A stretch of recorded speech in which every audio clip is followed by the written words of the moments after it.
Sort of like an apology. You got me. All right, everyone. We will get started in just a moment.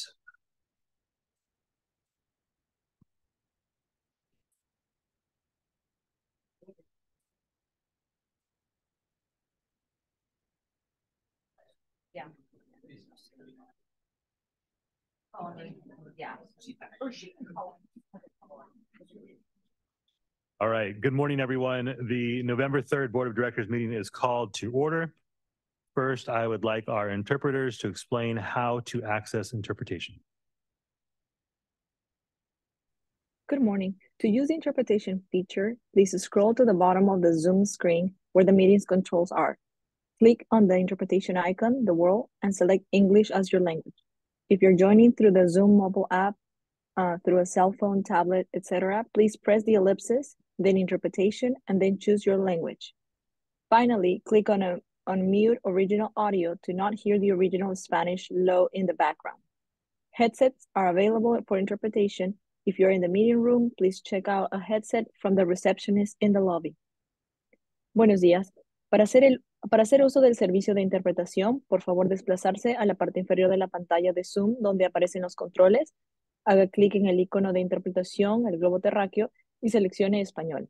Si está utilizando la aplicación móvil de Zoom, desde un celular, tableta, etc., presione los puntos suspensivos, luego interpretación y luego el idioma. Si no desea escuchar el audio original en inglés en el fondo, por favor seleccione silenciar audio original. Contamos con auriculares disponibles para el servicio de interpretación. Si se encuentra en la sala de reunión, por favor pedir auriculares con la recepcionista en el vestíbulo. Gracias. Thank you. All right, thank you for that. As you can see, Chairwoman Vargas is not able to join us today. She has a long-standing travel commitment for work, so I will be presiding over today's meetings, and we will begin with a tribal acknowledgement. I would like to take a moment to acknowledge the land that we call home. The tribal nations of the San Diego region has historically faced injustices. We acknowledge the harmony that existed between the land, nature, and its original peoples, who have since endured displacement, persecution, and systemic oppression. We pay our respect to the unceded territory and homelands of the 18 tribal nations in our region, the most in any county in the United States, from our 4 cultural groups, the Kumeyaay, the Igueño, the Luiseño, the Copeño, and the Cahuilla. This land has nourished, healed, and protected and embraced them for many generations in a relationship of balance and harmony. As members of the Sandak community, we acknowledge this legacy. We aspire to learn from Indigenous traditional knowledge and experiences in undoing the injustices of the past. And with that, I will ask that you join me for the Pledge of Allegiance. Please face the flag and begin. I pledge allegiance to the flag of the United States of America and to the republic for which it stands, one nation under God, indivisible, with liberty and justice for all.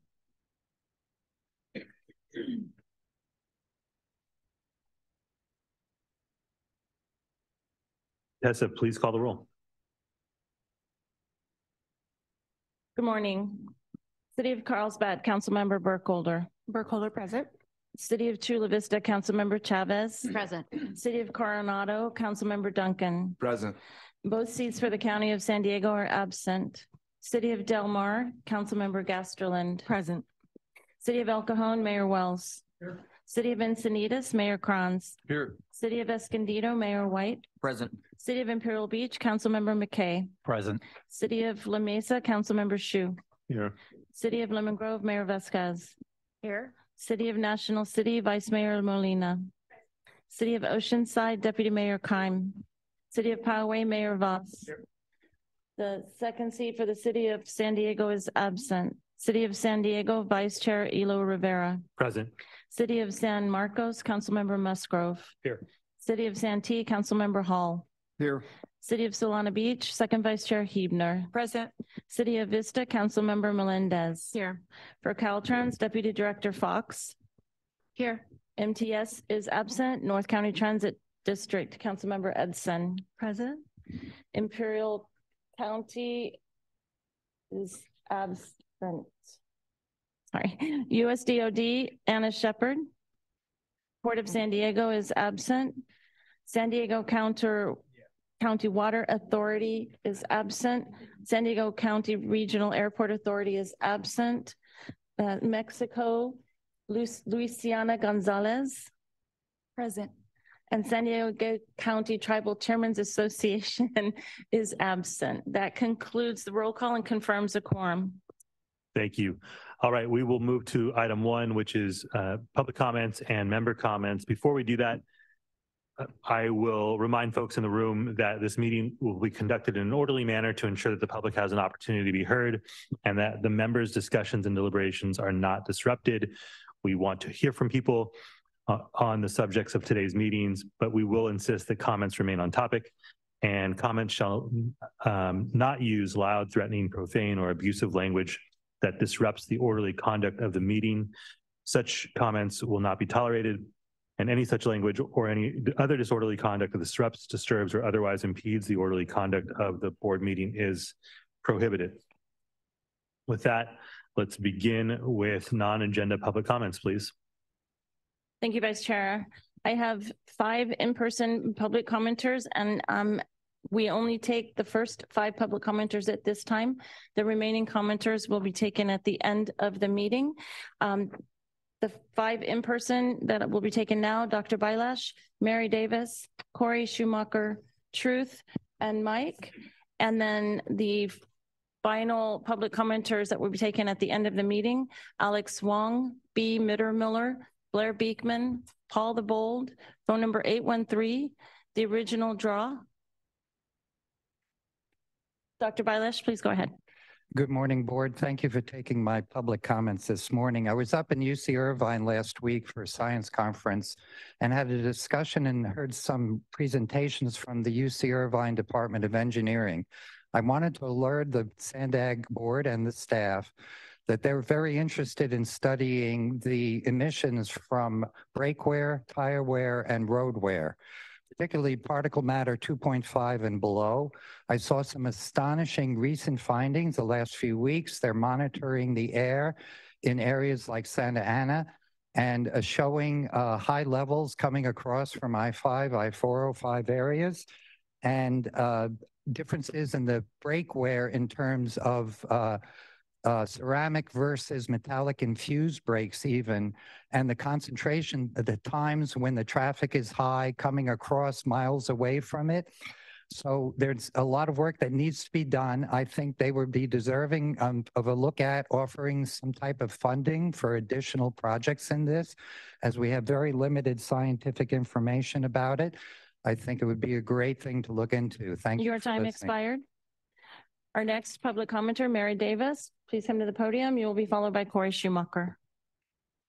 Good morning, board. Mary Davis here. I wanted to go over what we talked about a little bit, the executive meeting, and particularly my concerns about the change to, I think it's bylaw 4, 3.92 about no clapping. Clapping is a form of expression, and I've grown increasingly troubled by some of the things I've seen in the suppression of our voices in this chamber and others, particularly limiting our time down to a minute and now trying to remove clapping. And I'll be very blunt. Some of you, a handful of you, seem to have forgotten where you come from and who you serve, and that you are supposed to be a representative government, not a replacement for we the people. And that means our government, it operates from the bottom up, not the top down. Again, a handful of you seem more beholden to the leaders or representatives in Sacramento than you do to the people.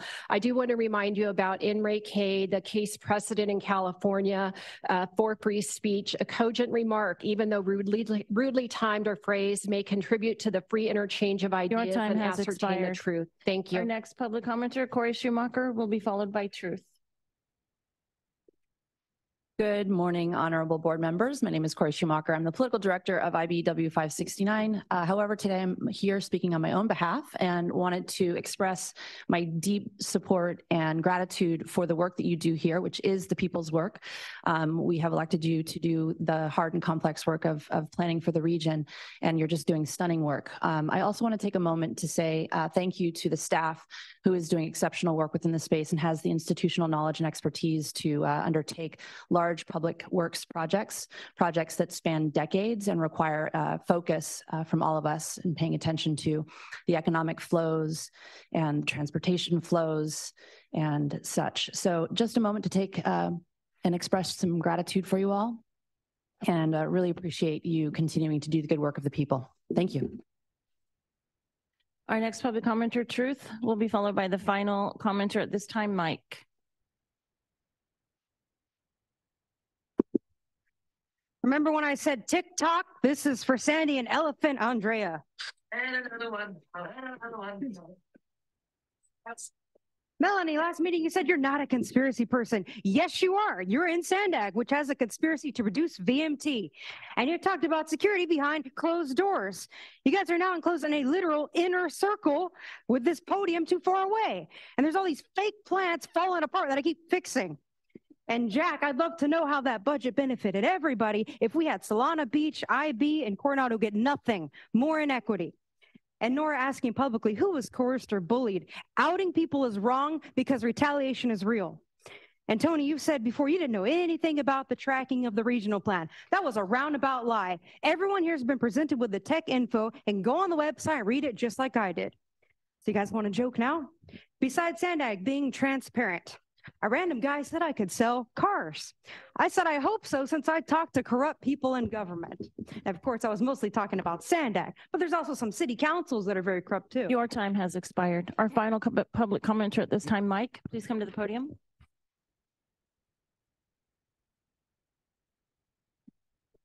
Good morning, ladies and gentlemen.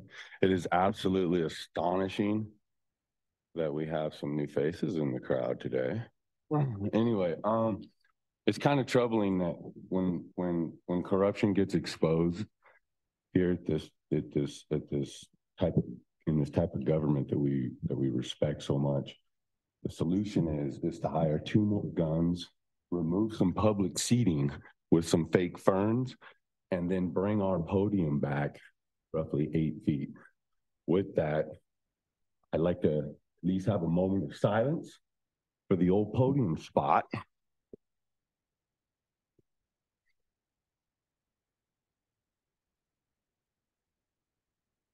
Rest in peace. This is our voice. This is our voice. And you guys are trying to strangle it at every freaking opportunity possible. It is awful. And that concludes the public comments at this time. All right. With that, we will now move to any member comments.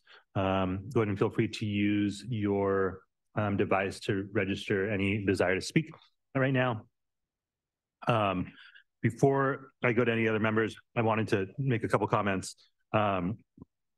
First, we'll actually go to Colleen and Ray since Hassan is not here today, and then we'll do member comments.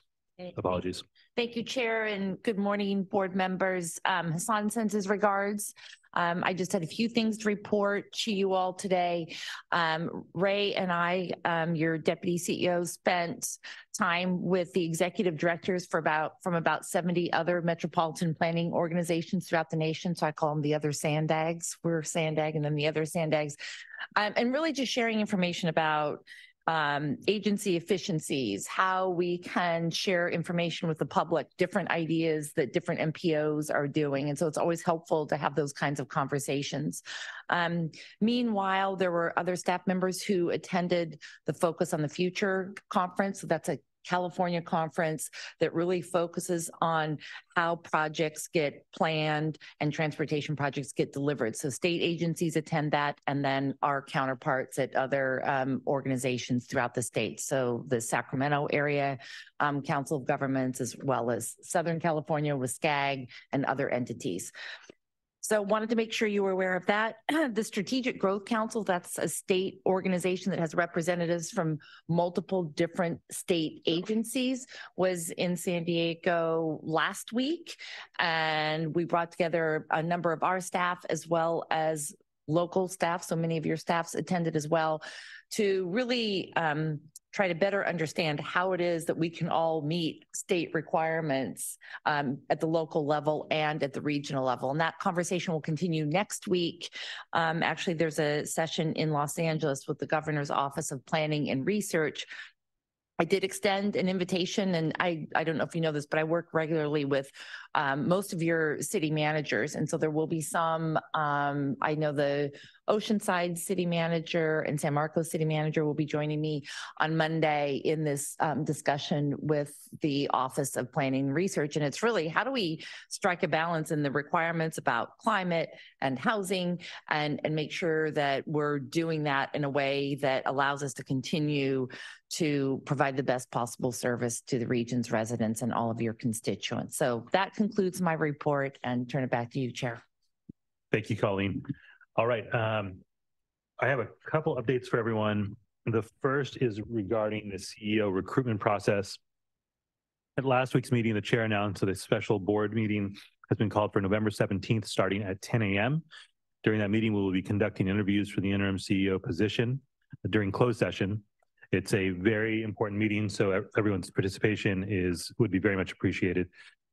The appointment of the interim CEO will take place at our meeting on December 8th, and the name would be announced then. Also, various stakeholder engagement and public outreach activities will take place throughout November. This effort will help us gather input on the responsibilities and priorities for the CEO role, as well as the key leadership competencies expected of the individual selected for that position. Pam Derby from CPS HR will meet with all board members.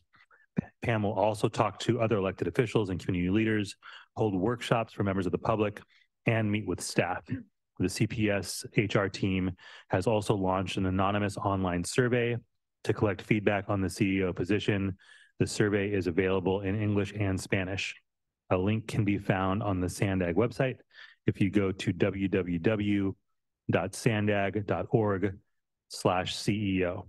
The results from the public outreach effort will be incorporated into the job announcement, as well as the evaluation and selection criteria for the new CEO. That is my update. I see no additional requests to make non-agenda member. Sorry. Non-agenda member comments. I also was going to make mention of something that I mentioned in the executive committee. I had a chance to connect with the chair last night about this. I want to acknowledge that there is a member of the board who is currently facing serious charges that could potentially implicate some of our board policies.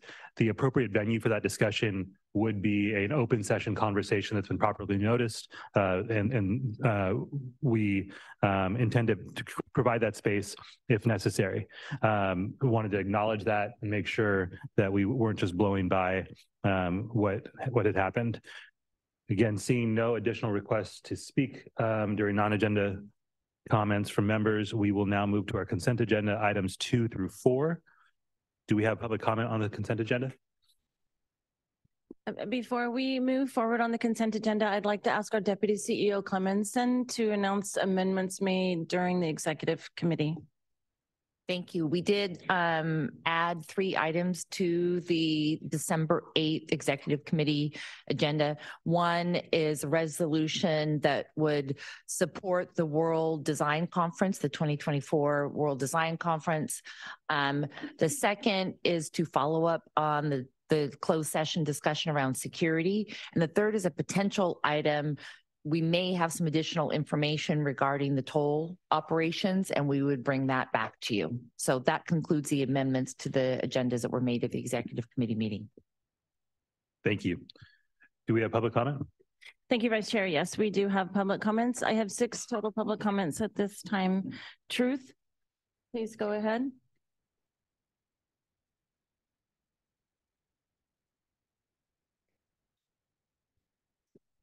Item 2, it makes 0 sense that meeting minutes of the executive committee are up for approval with only a handful of people knowing what happened about, 15 minutes before? Item 3, October 2nd, Sharon, Nora, Stephen, Joe, Krita, and Colleen were at the Old Town Trolley Station, standing in the street begging people to take them empty buses. There was a barricade behind them, so none of the usual crazies at the station would interfere with their press photo. If only that type of security was actually provided on the trolleys, maybe people might be more inclined to ride them, because I'm sure none of you suits took the trolley there from your homes. On the positive, I use that free ride day as an excuse to finally have some fun instead of going to these meetings. October 8th to 10th, Jesus and Nora got to visit the Mexican motherland, and I wonder how many tacos were eaten on the Tuesday. October 10th, Lisa went to a state Losan event where I'm sure nobody took the coaster there. And item 4, the $3.8 million a year van pool program is further proof that the Sandag Regional Plan anti-car agenda is only for us regular people and not for the people pushing it. I demand behavior change. Public transit for you guys, cars for everyone else. Thank you. Our first virtual public commenter, Donald Billings, will be followed by Blair Beekman. Please go ahead, Donald.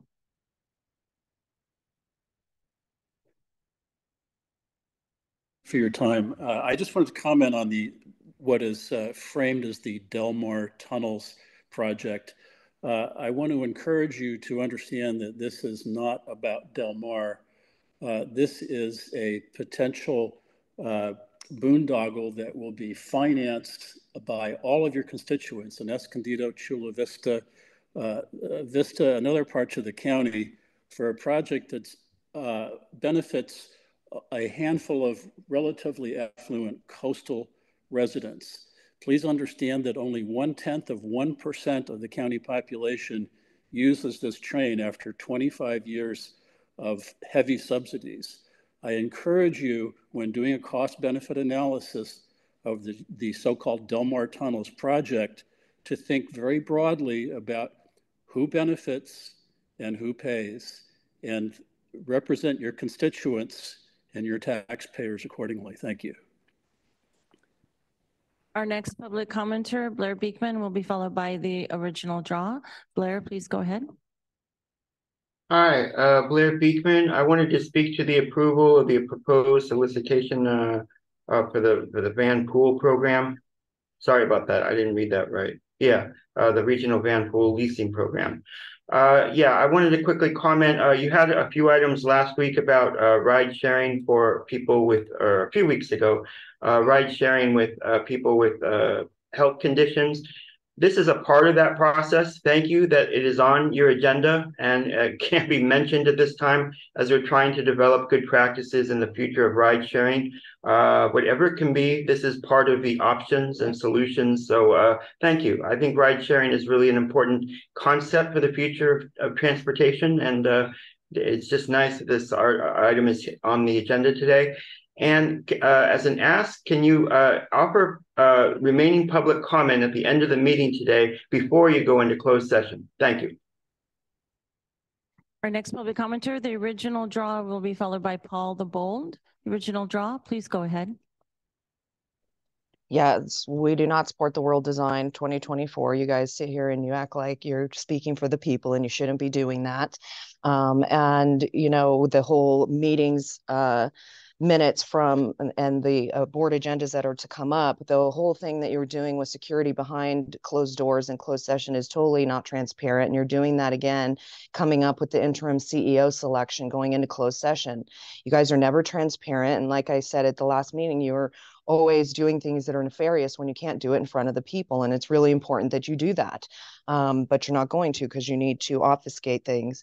And this whole van pool leasing program, it's just disturbing because you're talking about these program participants must adopt new vehicle and transportation technology as it becomes available to sustainable growth. And all of that stuff. So you're basically going to be putting them in a lithium bomb and, you know, endangering the people and the health and safety of them, possibly, you know, killing them in the process of just trying to transport them somewhere. It's ridiculous. Our next public commenter, Paul the Bold, will be followed by the final commenter, phone number 813. Paul the Bold, please go ahead. And you are self-muted. Can you hear me? Or Yes. am I still muted? We can hear you. Okay, great. First, I'd like to second Mary Davis's comment that you need to remember who you are and who you serve. Then the main thrust of my speech is that, you know, when you have staff members calling on a proposal and putting pressure on someone who's reading the minutes, that's kind of rude and unethical. You know, it's a disservice that someone can't devote all his or her time to actually looking at the merits of an issue. And there should be a policy against more than one staff person. Your time expired. Our final commenter at this time, phone number 813, please go ahead. You are, there you go. Yeah, remember who you all work for. And Vargas not being able to join because she's basically too arrogant to face the fact that there is illegal corrupt activity from people serving on this board. Did Nora have to go to Korea to find that out? Corruption is not illegal, not even in Tijuana. I know you're listening. To you members speaking out against possibly illegal activity, when you declare corruption, stand by your words. As we see with the Cardenas brother and sister, there's so much illegal and beyond corrupt things taking place on this board. Thank you to the citizens who take the time out of their busy schedules, who aren't getting paid, to call out this unconstitutional corruption. Have a spine, people. Have a freaking spine. That concludes the public comments. At this time, I'd also like to state for the record that Chairwoman Pinto with the Tribal Chairmen's Association is now present. Welcome, Chairwoman. All right. Do we have any member comments on the consent agenda? All right. I don't see any. Do we have a motion to approve the consent agenda? I'll make the motion to approve. I've got a motion here from Mayor Huebner, a second from Mayor Vasquez. Sorry, Member Hall. We'll get you next time. Yeah, we've got a motion. We've got a second. I don't see any requests to speak to this item. Please call the roll. Oh, Vice Chair, you have your clickers. Yes.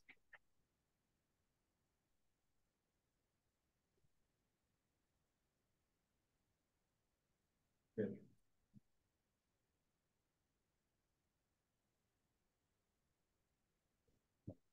And that motion passes unanimously with those members present. All right. Thank you so much. So we've now disposed of the consent agenda. We'll move to item 5, our 2025 regional plan. Antoinette and Robin will provide an overview of feedback received over the past several months in the development of the 2025 regional plan. Robin, we will turn to you. Okay, thank you. Good morning, everyone. It's good to see you. I sort of just want to start this item by taking a step back. There's been a lot going on this year. We first started talking about the 2025 regional plan back in January, February, March of this year, and we've had a lot of discussions about it since then. So since our point today is really to loop back with you, remind us where we started, share what we've learned since then, and really talk about what comes next. I wanted to take a second to talk about that. So in January, we had a lot of turnover on this board. And so we spent some time talking about what is SANDAG, what is our role, what is your role as the board of directors for the MPO, and really what does it mean to put on our regional hats when we come to SANDAG. A huge component of that is the regional plan. This is a long-term vision for the region that we are federally required to do every year. And that's why we put so much time, effort, and resources into doing this document. So in March, many of you were able to join us for the Board of Directors retreat. We had the public there, our CBOs joined us as well, and we had an exercise on the regional plan. I don't know if this brings back any memories for you. We did the regional plan puzzle. We wanted to talk about how complex it really is, how complicated it really is to put together a plan that serves the needs of all of our residents, that somehow balances everything that everyone wants with everything that we have to do because the state and the federal government require us to do that. And it was hard. You guys told it, like, we couldn't finish the puzzle, right? But somehow the team at Sandag has to find a way to make it work. And so we've been spending the last 8 months trying to work through that. And something that we did differently this time around is we worked with the board, we worked with all of you to figure that out. So we've had a lot of discussions, a lot of workshops to talk about different components of the regional plan. Our hope today is that we talk through what we heard, not only from you, but from all of our partners throughout the region to make sure, did we hear you right? What did we miss? What did we misunderstand? What do you think that maybe we should clarify before we start to move on to the next steps? So, like we said, we've had a busy year. We started talking about this back in April, did the Regional Plan 101, Antoinette presented to you. And since then, we've been talking about all of the different things. We've been out in the public. We've been partnering with the CBOs, talking to our partner agencies to learn what's important to you. And the reason we do that is because we are a taxpayer-funded agency, and we take that very seriously. The staff at Sandag are public servants, and we know that. We wake up every day to serve this region and to implement this board's direction. This regional plan is the region's plan. And the only way we can make that true is if we truly listen. We started that work with the board, and we've mentioned all of the different workshops. Our goal today, though, is really to share what we heard, but I want to sort of give these like big disclaimers, right? 3 disclaimers. 1, this is not meant to be an all exhaustive list of everything that matters to every person, the 3.3 million people that live in the San Diego region. This is meant to capture what we heard. There might be other things that we need to hear, and that's why we're here today. There might be things that you saw in the attachments that don't exactly capture what you meant, or you don't know where that came from because you've never heard that before. Our job is to make sure you know what we know, and that's our intent of today, just to share that with you and talk through any questions or other thoughts that you may have. This was not a scientific survey, so we're not presenting this with any value judgments. It's completely unfiltered. This is what we heard, and we're reflecting it back to make sure we got it right. And the 3rd disclaimer is we are humans. We may have gotten something wrong, and so we're coming to you today with humility to be completely transparent that we think this is what we got, but this is our last check. We're about to come back to you in December with the initial concept. The initial concept is the projects, the programs, the policies, the funding, everything that's going to make the draft regional plan and ultimately the final plan. So we want to do that final check and admit we may have missed something. So please let us know what that is. Antoinette's going to go through really what her team has absorbed from all of these conversations, and we're going to go ahead and start off with the board meetings. But I just want to take a second to say thank you for all of you that participated in the workshops in Conference Room 7. Again, because you all have said this is an important priority, we dedicated space on 7, 8, 9 different board meetings this year to allow for those conversations to happen, to come up with the guiding principles, to hear from all of you. And then Sandag staff also went individually to each one of you that were interested in talking with us to hear about your specific projects and priorities. So we really want to make sure that we're capturing that. And if there's anything else that you forgot to say then, you say it today so we can get that before Antoinette's team does the impossible task of trying to put the puzzle together before December. So I'm going to turn it over to Antoinette to start to talk through some of the things that we've heard. Thank you for that introduction, Robin. So I'm not going to go back and do an overview of all of the different topics for the workshops, but I did want to start out by saying we really had 2 goals with these workshops. One was to make sure that all of you really understood the regional plan development process, the requirements, the mandates, all of the steps that we have to take to put together this really complex and complicated plan. Some of you have been around for a while, but others of you haven't been on this board through a regional plan process. We wanted to make sure everybody had the same knowledge going into this. The other was to get consensus on a set of guiding principles that are real. It's really the framework for the team as they're putting together the regional plan, and to understand what your top priorities are. What are those projects that you want to absolutely see in the regional plan? So the guiding principles you worked on over the course of these workshops, every workshop, we added new guiding principles and you gave them a thumbs up or a thumbs down or a sideways. And that list is included in attachment 1 of your staff report. Then we kind of culminated the workshops in late July with you working in sub-regional groups to identify project priorities on your maps. And then we documented those project priorities in a list. And again, you guys gave it a thumbs up, thumb down, thumb sideways. And that list is also included in attachment 1 of your staff report. And thank you, Councilmember Burkholder, for pointing out that we had a typo. It said Carlsbad Airport Road. It should have said Palomar Airport Road. So we'll get that corrected. We had agreement and consensus on the guiding principles, but on the projects and priorities, there's not necessarily agreement across the board. So there's some things that you all agree on. Everybody loves flexible fleets. I heard a lot about flexible fleets at all of the meetings. There were a lot of stickers on the maps for microtransit and flexible fleets. You also all agree that local context is really important. There's no one-size-fits-all solution for this region. Our neighborhoods are unique. The transportation needs in our communities are unique. So we can't have an overall blanket approach for how we address transportation in every single neighborhood.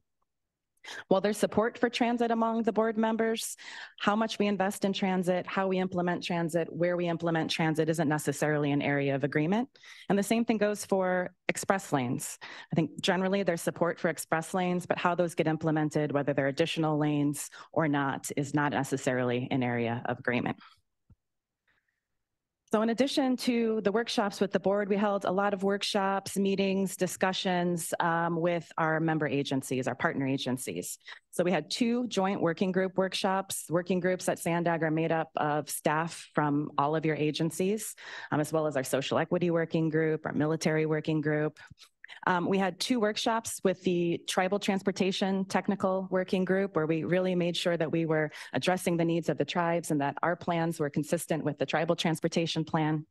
We had our very first, not that long ago, and some of you participated, Joint Policy Advisory Committee workshop at Caltrans. First time we've ever brought together every single policy advisory committee and done a workshop in that way around the regional plan. We did a binational workshop that we held down in Tijuana, where we discussed our plans with Baja and with Tijuana to ensure that there was consistency, we were in alignment with each other. And we've had ongoing regular coordination meetings with operators, MTS, NCTD, Caltrans. Every month we meet to make sure, again, that there's consistency between our plans, agreement, and alignment about the projects that will move forward in the regional plan.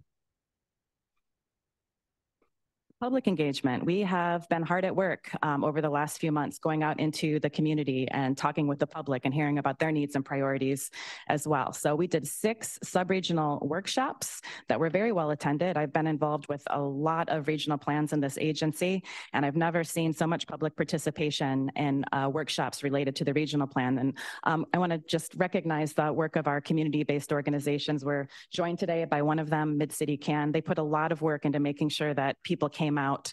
We had really diverse participation, families, seniors, youth. I had a lot of great conversations with people that I don't normally get to have as a result of that. In addition to those sub-regional workshops, our CBOs coordinated their own outreach events, tabling events. There were 45 of those that were also well attended. And in a moment, I'll let Belaine talk about that process and what she was hearing in the community. Through those events, we had about 2,400 participants providing input.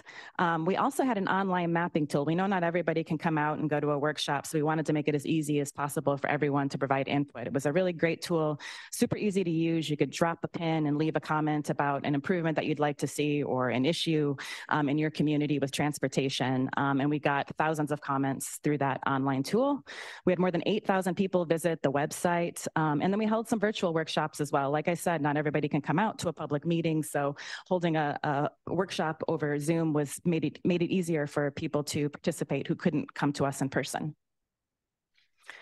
So I said we got thousands of comments, and we can't go through all of those today, but in general, they sort of fit under these sort of broad themes. First and foremost, nobody likes traffic. Nobody wants to sit in traffic, but everybody has different opinions about how to address traffic and how to improve transportation. We heard a lot about the need for faster and more frequent public transit, and people want to see those improvements now. They don't want to wait 10, 20 years, particularly people who rely on transportation, public transportation today. Again, I mentioned flexible fleets. Not only does the board love flexible fleets, but the community does. People would love the idea of neighborhood shuttles and circulators to get around their neighborhoods and their communities. Expanding transit more places, not just improving transit today, but making sure that people can reach every place in the region, job, the beach. And today that's not necessarily possible. We heard a lot from rural communities that they would like public transit access. Problems connecting between the types of transportation. It is not very easy to go from bus to trolley or bike to bus, and people would like that to be a more seamless, easy experience. And then safety, particularly safety when it comes to bike and pedestrian infrastructure. We heard a lot from folks that they don't feel safe, that they don't have safe infrastructure in their neighborhoods and their communities.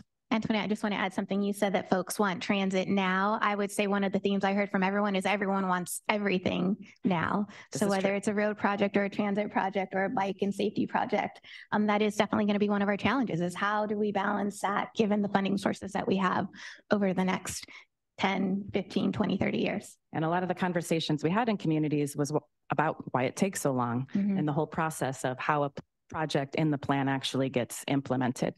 So with that, I'm going to hand it over to Belaine Hernandez from Mid-City CAN, who was one of the partners who really helped us get folks out to our outreach activities. Thank you, Antoinette. Good morning, everybody. My name is Belen Hernandez. I am the policy advocate at Mid-City CAN and a member of the Social Equity Working Group. The working group is composed of 12 organizations that help SANDAG engage with historically under-resourced populations and provide policy-level input on the agency's projects and programs. We are located throughout the region, from San Isidro all the way to Pista. And over the last several months, the community partners that make up the working group hosted meetings and pop-ups at community events across the region to gather feedback from our region's most underserved populations. Personally, our organization is based in City Heights, so we conducted outreach in City Heights, but also other areas like Encanto, and even reaching populations like the Park School in La Jolla through tabling events and different community meetings. The majority of the feedback we received from our social equity communities was related to public transit, because transit is for many their lifeline to access the places they need to go, such as school, employment, places of worship, doctor's appointment, recreation, and so many other daily life activities. Our community members aren't asking for anything new, as Antoinette already expressed. They still need faster and more frequent public transportation with expanded routes to get more places, safety improvements, regular maintenance and cleaning, discounted or free fares, improved accessibility for seniors and disabled people, and amenities like shading, benches, and bathrooms. Many of our communities report that they also need better infrastructure so they and their families can also feel safe biking and walking around their neighborhoods. These transportation struggles are compounded with the rising costs of living and lack of affordability, quality housing, which leads to displacement. This is an issue in many of our communities, and it's something we've been discussing at the Social Equity Working Group. Beyond historic underinvestment in quality transportation infrastructure in our communities, our neighborhoods have also been unfairly impacted by some of the worst air quality in the state, while also suffering the most as the climate continues to warm. City Heights is one of the hottest places in San Diego because it's an urban heat island. And this is why it is so urgent that projects and programs that reduce pollution and other greenhouse gas emissions are funded as soon as possible and are prioritized in our communities first to rectify these historic inequities.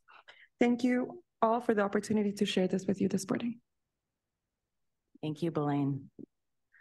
Okay, so in addition to doing outreach in the region, we also do consultation with the regulatory agencies. We have an air quality conformity working group that has different federal agencies that sit on it, and we go through how the projects will address the air quality requirements. And then separately, we meet with CARB on a monthly basis. And we do this because CARB has to approve our technical methodology for the regional plan and our planning assumptions very early in the plan development process. We'll submit that to them for their review early next year. We want to make sure that we understand any guideline changes, any policy changes, any concerns that they might have with the way that we're approaching the plan early on so that we can expedite their review of that technical methodology and hopefully not delay the release of our draft plan. So what have we been hearing from CARB? Well, similar to their feedback in the evaluation report of the 2021 plan, they want to see us minimizing roadway expansion projects that increase vehicle miles traveled and greenhouse gas emissions, and they want to see priority given to those projects, programs, and policies that reduce VMT and greenhouse gas emissions and that will achieve the target that they set for us. They've also made it clear that we're going to get less credit for electric vehicle incentive programs in this plan. The reason for that is because the state and federal government is now offering significant more incentives for for vehicles, for charging infrastructure, and they don't feel that the region has as big of a role to play in that. We disagree. We've been pushing back on that. We feel strongly that there is a role for regions. We don't have enough publicly accessible charging infrastructure in the region, and there's still a place for Sandag to invest. However, I don't know if we're going to win that argument. I learned from our counterparts at the Southern California Association of Governments, who they just released their draft plan yesterday, and CARB told them that they will only get credit for 2 years, which is essentially nothing when it comes to a VMT and GHG reduction. The other thing that they've said is that it is not likely that we will be able to round up to meet the 19% greenhouse gas emission target. We've asked them if that's a policy change, and they said that they will be going through a public process in 2024. We don't know much about it, but they said don't expect to be able to round up. So that's another thing that's very concerning for us.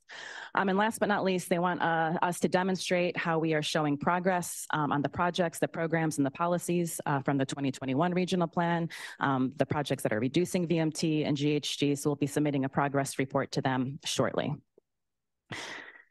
So what does all of this mean? Well, going back to the regional plan puzzle, I think when you all worked on that nearly impossible puzzle at the board retreat, we all agreed that this was going to be difficult, but it's much more difficult than we really expected. We're in a different place than we were with the last regional plans. CARB's stricter rules for achieving the 19% GHG reduction are challenging, and they're particularly challenging because we have 4 less years to put the projects and the programs and the policies in place that will help us to get there. So we've got 10 years in the plan to be able to get to that target. We know for some of you that roadway improvements are really important, but if we are including projects that increase VMT, we have to offset that VMT. So we have to make sure that we have enough projects in the plan that will mitigate for the VMT that's created. We need to ensure that we have enough options to achieve the target, but also to address the guiding principles that the board established around equity, around public health, around improving air quality. At the same time that we're going to have to include more projects in the plan, you heard a few weeks ago when we talked about cost estimations, costs are going up. And so all of the projects in the plan are going to cost more than they have in the past. And we know that we need local funding sources to be able to attract state and federal funding sources. The local sources also provide the most flexibility. So those are the funding sources that we can use on projects that aren't eligible for state and federal funding sources. So it's hard. We have to put together a plan that meets all of the needs of the public, the priorities that the board has set, that will meet the law, and that we can pay for. And it's a really challenging thing for us. So before we open it up for discussion, there's just a handful of takeaways that I want to highlight. These are top of mind for staff as they're working on the initial concepts. But in general, there seems to be more of a focus on local priorities and neighborhood projects. But at the same time, we know that the majority of commuters in the region are traveling long distance. It's 21 miles on average round trip commutes that people make each day. So we have to balance the needs of those major commuting corridors with the needs of neighborhood options for transportation. Everybody wants an easier and faster way to get around, whether it's transit or driving, and everybody wants those improvements right now. Nobody wants to wait 20 years, 30 years for those improvements. We hear a lot about safety, and not just about bikes and pedestrians, but also roads, and particularly rural roads. It's important. I know when we had our consultation with the tribal government, safety comes up a lot. And then safety around public transportation. People want to feel safe and comfortable when they're at transit stations and when they're riding transit. We've certainly heard a lot from you and from the public about no road usage charge, and we're going to bring you a concept that does not include a road usage charge, but we have to have some alternative funding for the road usage charge. And we talked about that in the session on funding and agreed that we would come up with more innovative ways to provide a flexible funding source for the region. Express lanes, generally there's support for express lanes, but like the board, some people want to add those express lanes. Other people are adamantly opposed to roadway expansion, particularly communities that are impacted by air quality. And we often hear this conflicting input from the same communities. One size does not fit all. I mentioned this earlier. Our neighborhoods are unique, so we have to be able to address that when we're putting together a plan. More accessible transportation, that means different things to different people. That means having access for people with disabilities. That means having transit access to more places. That means having more affordable options for people to get around the region. And then I mentioned this earlier, but better connectivity between transportation modes. It should be easier for people to go from one mode to the next. They shouldn't have to wait long periods of time to do that. So that really summarizes the key themes that we've heard, the challenges that we're facing, and putting together this concept that we're going to bring you on December 8th. As the year wraps up, I want to just highlight what's coming next in terms of the regional plan for the board. So by the end of January, we'll have an initial concept that we will agree to start testing in the model. And that'll take several months. And we'll come back in the spring and let you know if we met the target or not, how that transportation network is performing. And if we need to make any adjustments at that time, we will. If not, then we will move into plan development and we'll start the environmental process. And that takes some time. In spring, though, of 2025, we'll come back to you with a draft plan to release to the public for review. That will be out for the required comment period, and we'll address the comments that we get and then bring back to you a plan in the winter before December of 2025 to adopt and the EIR to certify and submit to the regulatory agencies. And so I'll just say, as we sort of head into December, our hope is that we can continue to carry forward this theme of both and that we started to talk about at the board retreat. As we framed the key takeaways in the report and in today's presentation, that's how staff is really approaching this. We understand that some things may not exactly reconcile, but how can we do that both and so that we're still serving the needs from the various opinions that we're receiving? And so with that, I just want to say again to Belen, thank you very much for the work that you and the other CBOs did. We took it really seriously. This board adopted a commitment to equity a couple of years ago, and it's really important to us that's not just words, that it is action. And so we very thoughtfully and deliberately came up with an outreach plan that provided, like Antoinette said, different options. The same way we approach transportation with multimodal options, we did outreach the same way. So anything we did in person, we also did online to try to ensure that folks who have historically not had the opportunity to participate did have that chance this time.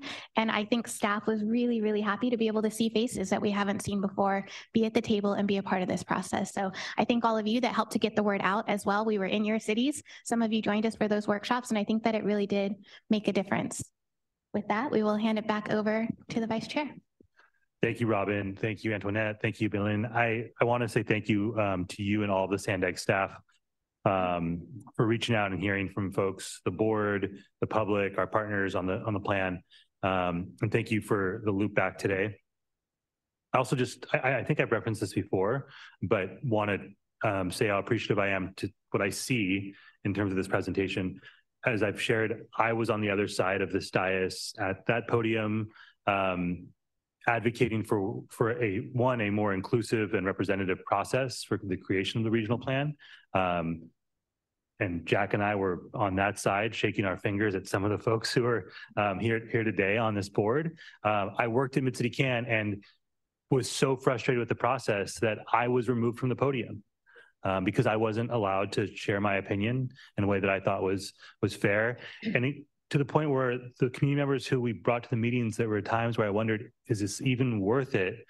Are they going to feel even less confident in their ability to influence change because of how shut off this process seems? This is a radical difference from that. So, Belen, thank you for dedicating your time, but also I want to just recognize the shift that your presence at that dais represents in terms of this agency's approach to community engagement. It's profound from my perspective. Obviously, we're not going to make everyone happy on this front, and there's folks who think that we are trying to shut folks out. But again, as someone who worked on the side of trying to ensure that community members could shape this very, very important process and plan to where I sit now, it does feel like night and day to me, at least. With that, we will go to public comment and then to board conversation. Thank you. I have 14 public commenters at this time. The first in person, Corey Schumacher, please come to the podium. You'll be followed by B. Mitter-Miller. All right, good morning, Honorable Vice Chair Ela Rivera and board members. My name is Corey Schumacher with IBEW 569, representing 3,600 union electricians and power professionals.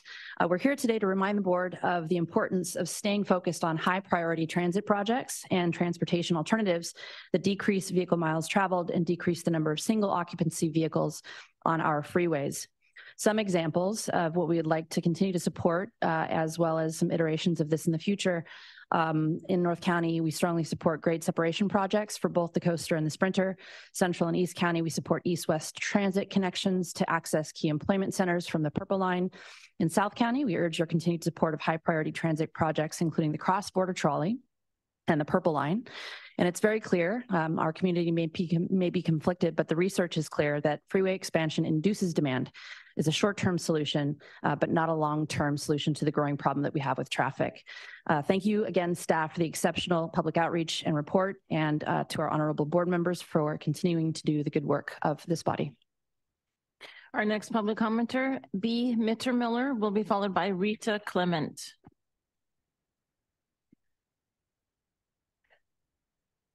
Good morning, Vice Chair and board members. Thank you, staff, for the extensive outreach leading up to this meeting. It's really impressive. The results, as you said, show that people want an easier and faster way to get where they need to go, and that there is an urgent need for our public transit system to be faster, more efficient, safe, and reliable. This is an overarching request for additional transit and active transportation improvements. Another finding is that people want to improve our existing highway corridors with support for systems like the I-5, I-15 express lanes. This should not be achieved by building new lanes. These new lanes only encourage more people to drive because alternatives have been ignored. Please don't continue to make this mistake when near-term transit solutions exist. And finally, while EVs are being embraced, please remember that charging infrastructure is key to widespread adoption. Thank you very much. Our next commenter, Rita Clement, please come to the podium. You'll be followed by Truth, who will be followed by Mary Davis.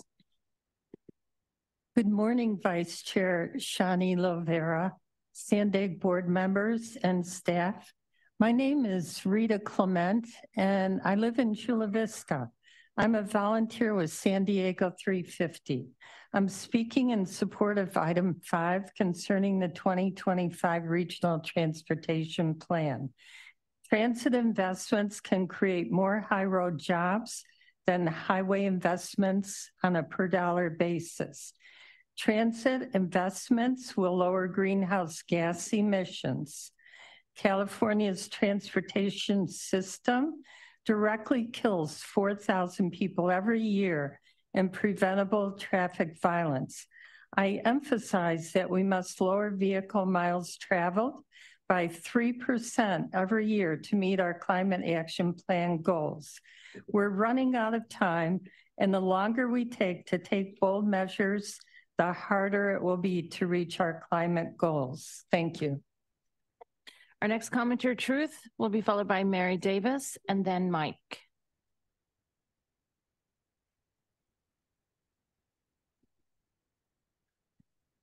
All right, wow, Sean, that means you went from suppressed to suppressor. Good job. Carbs don't expect amounts to don't you dare. I remember joking with 2 women in one of the photos saying, look, that price parking sounds so helpful, doesn't it? They had no words, but that's probably because a climate cult org drove them there. But how come my post-it of increasing speed limits everywhere to relieve congestion was not included? We don't need to expand the highways. We'll just convert roads into highways, kind of like converting roads into bus or bike lanes. And at the Joint Public Safety Committee, of which there is no video, I played this. Freeway shouldn't exist in San Diego, period.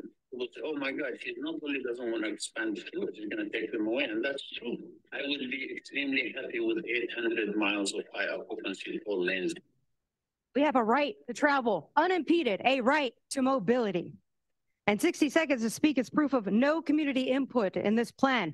And the public transit obsession shows that less than 3% of the population's opinions are included. This puzzle is intentionally missing pieces. Thumbs down. Your time expired. Mary Davis, please come to the podium. You'll be followed by Mike, who will be followed by Dr. Bailash.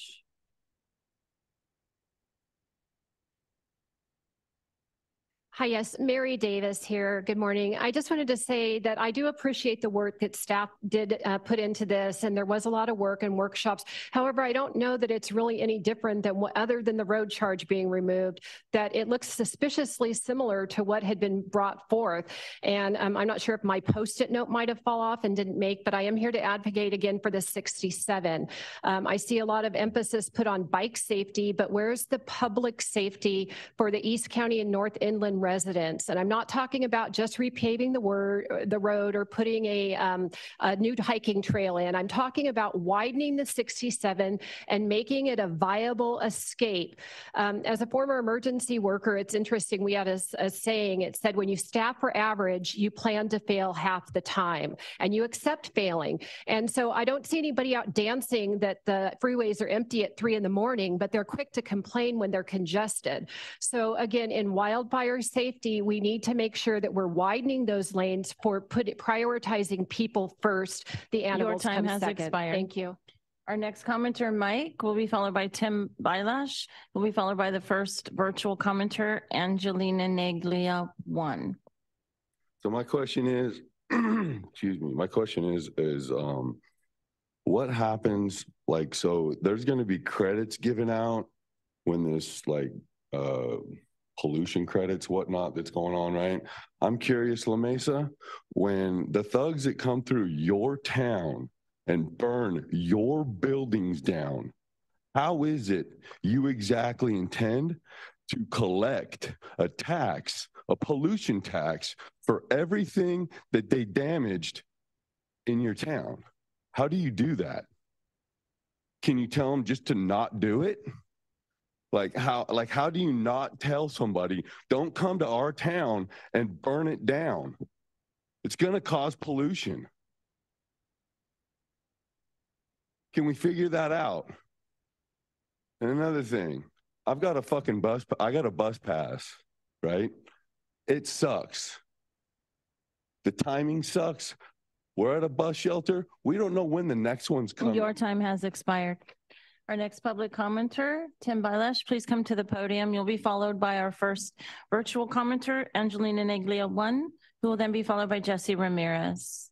Good morning again, board. Timothy Bailash up in the Del Mar, San Diego coastal areas. There's an elephant in the room from my perspective. I was sitting last night at an intersection near Del Mar, and the traffic cycles for the signals are awful. And I don't see any concerted effort to deal with the idling that takes place for gasoline-powered cars that are sitting there putting pollution in the air. So I wanted to ask that we pay some attention in the new plan for this aspect. And we're paying attention to the idling a little bit at south of the border, 13 hours. So what can we do that? I think the push for some better electronic signaling and the computerization of some of those intersections. But right now, there's a standard approach that gets approved easily, from my understanding, by all the different agencies to get an intersection done. And you add 2 lanes and you add 2 minutes. And so, there's like 20 lights, I think I go through. Your time on the expired. Claremont Mesa. Our next public commenter, Angelina Neglia 1, will be followed by Jesse Ramirez, and then phone number 813. Please go ahead.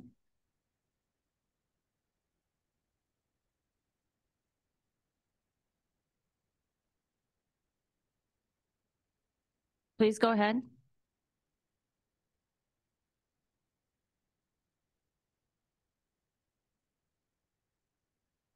It appears your audio is not working, so we will move on to Jesse Ramirez and followed by phone number 813, and then I'll try Miss Angelina Neglia again.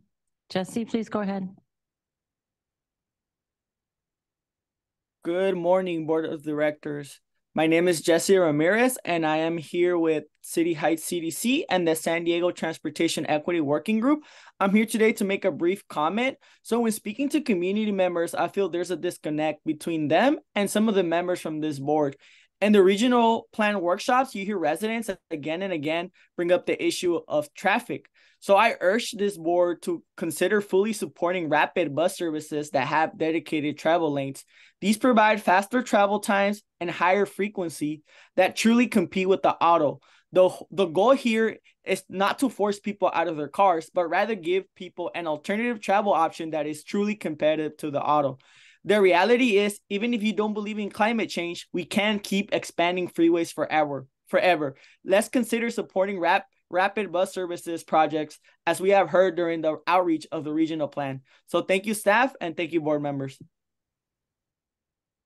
Our next public commenter, phone number 813, please go ahead.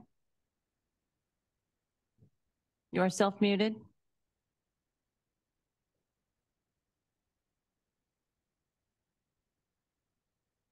Progress, equity, yeah, right. They're already saying they're going to need some alternative funding. Spoiler alert, it will be money from we, the tax cattle slaves. Someone mentioned it's hard. How? SANDAG has so much money to work with. Figure it out. Who are these folks that they're asking for more public transportation? Buses are mostly empty, no matter what time of day it is. Where are all these people you speak of? Where are they? Such lies. Everything is being set up only to be in line with the UN Agenda 21. Shame on any tribal member who participates in these foul, corrupt board meetings. Indigenous people have absolutely no business mixing with government anything. The ancestors are rolling in their graves.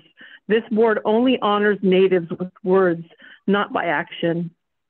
Wake up, Uncle Tomahawks. Reminder, the people all over the planet are waking up and coming together. Not a threat, Sean Boy.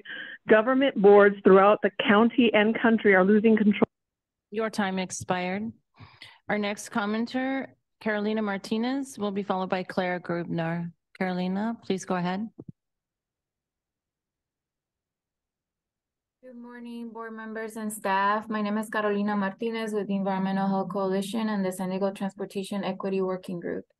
During the summer, folks, my coworker Enrique met with community members to gather feedback and was able to meet with 120 students from San Diego City College. They identify the following priorities in addition to cleanliness and safety for the transit system. They're asking in this priority that the bus and trolley service be increased frequency by 10 minutes. They're also asking that the youth opportunity pass be extended to 24 and under, and that the transit services be expanded to 24-hour service to connect late night and early morning workers. In addition, we also met with community members in Barrio Logan, City Heights, and National City, and they provided this priority list in order as well. They're asking for 24-hour service to connect. Thank you. Your time expired. Our next public comment, Claire Grubner, and then I'm going to try Angelina Neglia one more time. Claire, please go ahead. Good morning. My name is Claire Grebner with Olivewood Gardens and Learning Center in National City and the Social Equity Working Group. Thank you for the efforts of the SANDAG board and staff to bring forward a plan that works for our region. This is a challenging undertaking, and I recognize the difficult decisions that have to be made.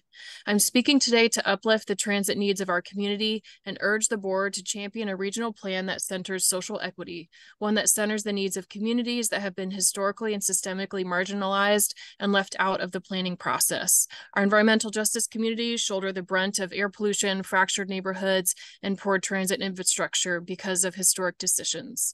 We need to prioritize repairing this damage. We need a plan that addresses the climate crisis and works to decrease GHG and VMT rather than increasing roadways.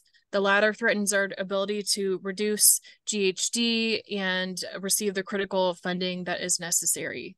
Our community is also asking for more frequent, efficient, expanded, safe, and public and clean public transit. Thank you. Thank you. Angelina Neglia, 1, I see you lowered your hand. If you would like to speak, please raise your hand. Thank you. Please go ahead.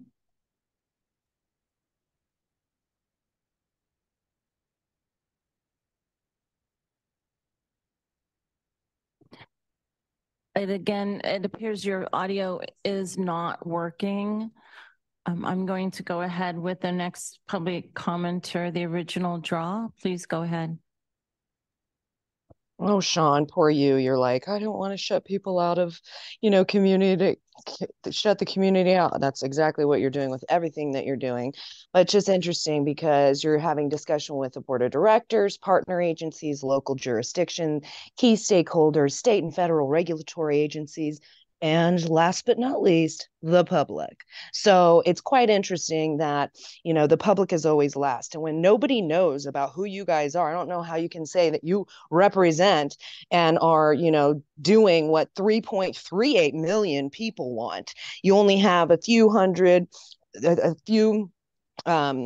thousand here and there, but you guys sit, and all the people that you're going and engaging with to talk about this should be the ones representing the people, even just like, the federal and the state government. But instead you want to listen to what they have to say when they actually aren't taking this from the public and doing what the public wants. You guys don't do an engagement like you should. Nobody knows about you. If you had it like on the news or something, then people would know exactly what's going on. And then you could say you represent them. Until then, you don't. Your time expired. Our final 3 speakers on this item, Blair Beekman, Paula Bold, and Jason. And I would like to state Angelina Neglia 1. If you would like, please submit your written comments by email to clerkoftheboard@sandag.org, and we will share those with the board and make them part of the permanent record. Blair Beekman, please go ahead. Hi, thank you, Blair Beekman. I think I'd have my hand raised throughout the speaking of the item. Thank you that you noticed it and called me. Thank you. For this item, a nice report. I hope it can be hopeful to note that throughout the state, violent crime levels are being reported as being much reduced. I know we're dealing with certain ongoing issues of crime, but overall violent crime is being much reduced. And I think it says, including in the city of San Diego, which says a lot to how much smart street light technology is actually functioning and in place in San Diego at this time. So good luck in these continued good efforts. The work I'm doing towards tech accountability I hope can be of help to that process and to help bring good organization, good practices. I'm interested how tech accountability can address the future of tribal land issues. And I hope to bring these items to them in the future. Thank you. Our next public commenter, Paul the Bold, will be followed by the final commenter, Jason. Paul the Bold, please go ahead. Hello, Paul Bold. I am glad to see that the focus here was on transportation. And also it's nice that you are doing stuff focusing on the rural communities and not just all of us. But I went to one of those workshops, and that's not what we heard. The results were manipulated.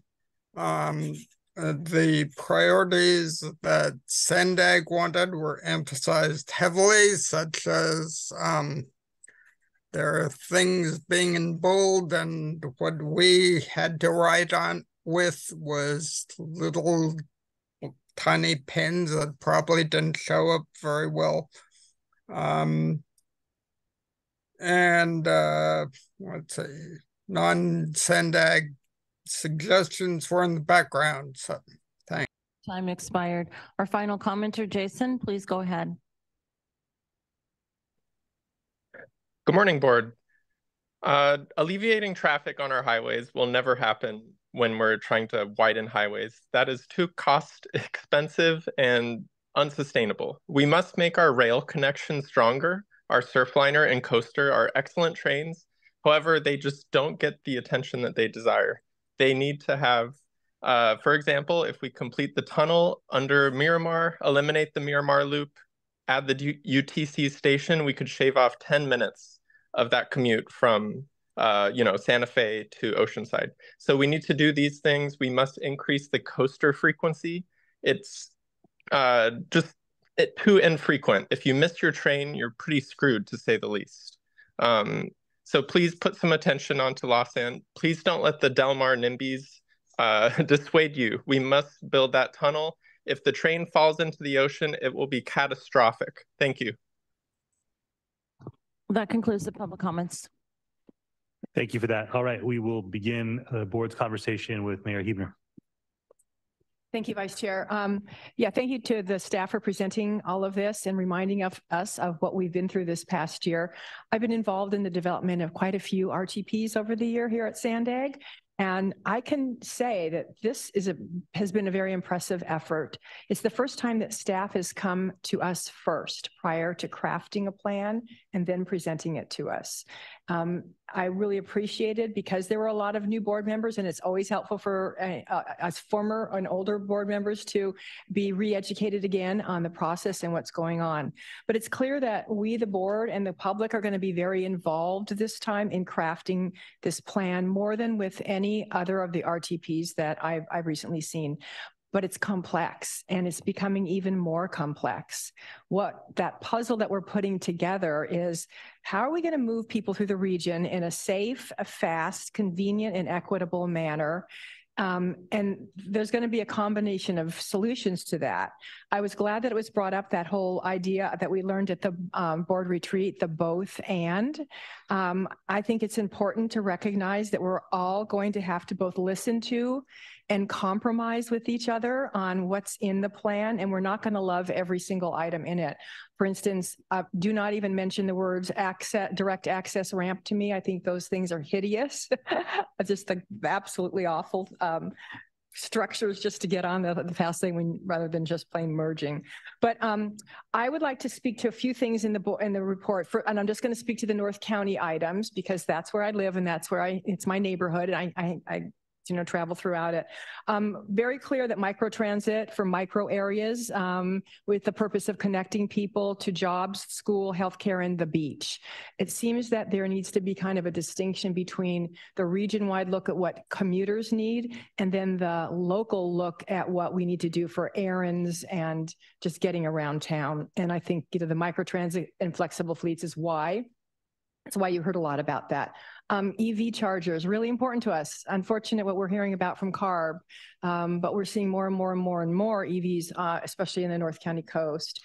There's mention of managed lanes and this is how we want to get rid of congestion, right? And this is how we regulate that traffic on the freeways.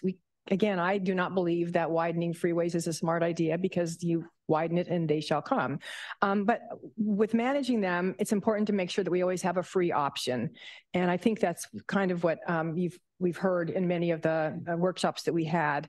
We know that at least 90% of us are still going to be driving. So nobody's trying to get you out of your car. We're just trying to provide options that you can decide upon that are equal. You could decide if you want to take the coaster or the sprinter or the trolley. In the groups that I was in, there was a lot of talk and agreement about something has to be done about the 78. What that is, I'm not 100% sure, but something has to be done. The other thing, and not even North County coastal or kind of North County, but the 6760 safety improvements I think are super important. They came up quite a bit of time. And I think this points to, let's remember what that word equity really means. It's compared to the word equality, and equity is providing the solutions to the communities, the right solutions to the communities that need those solutions, not the same solution to every single community. And I think that's important when we're looking at each of our cities and then the subregions and then the region as a whole. In North County, frequency, we need it. I used to take the coaster every single time to the board meetings, and I haven't been able to because I can get here there on time, but I can't get home. And so we definitely need more frequency on the coaster and the sprinter. And then that, of course, brings up the grade separations, because there are just too many places where every time the train comes, the arms come down and it disrupts traffic, backs up within to our communities, and we're late for work and everything. So the other thing about the North County portion of this that I'm addressing is that when we're thinking of the frequency, many of our jobs are tourist serving jobs, visitor serving jobs. And so they don't have the usual 8 to 5 peak commute time. And if you could kind of take a look at maybe some people arriving at 11 a.m. and leaving at 8, 9, 10 or later, I think that's important too. My notes are a little bit all over the place. The guiding principles, this was what we all wrote, we all read on, or at least got to the sideways thumb, right? But I think that some of them need clarification. So clearly some people who wrote things are going to want to clarify that. But twice it was, mentioned that we've got the state and federal mandates that are important. We have to meet them, and that's a constant. That it's a constriction, I should say, of what we can put in the plan. And we just heard that the timeline is going to be shorter and no rounding up. It's going to be very challenging to put all of those, all the roads and things that some people may want into that. The other thing I wanted to say is under the attachment 3 that was about public engagement, it mentioned some key themes. And I think it captured a lot of, what we heard throughout all of the workshops, and that is faster and more frequent public transit, safety, particularly for active transportation, but I would add that to every form of transportation, addressing the traffic on all of the major roads. And how we do that is a variety of solutions. And the microtransit options, I think, are super important too.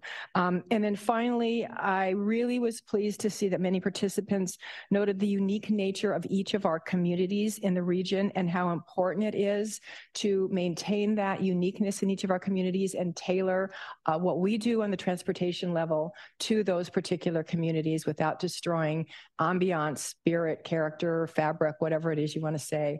But we've got a heck of a lot of work ahead of us. And again, we're going to craft it. And the only way we're going to do that and be successful is if we listen to and compromise with each other.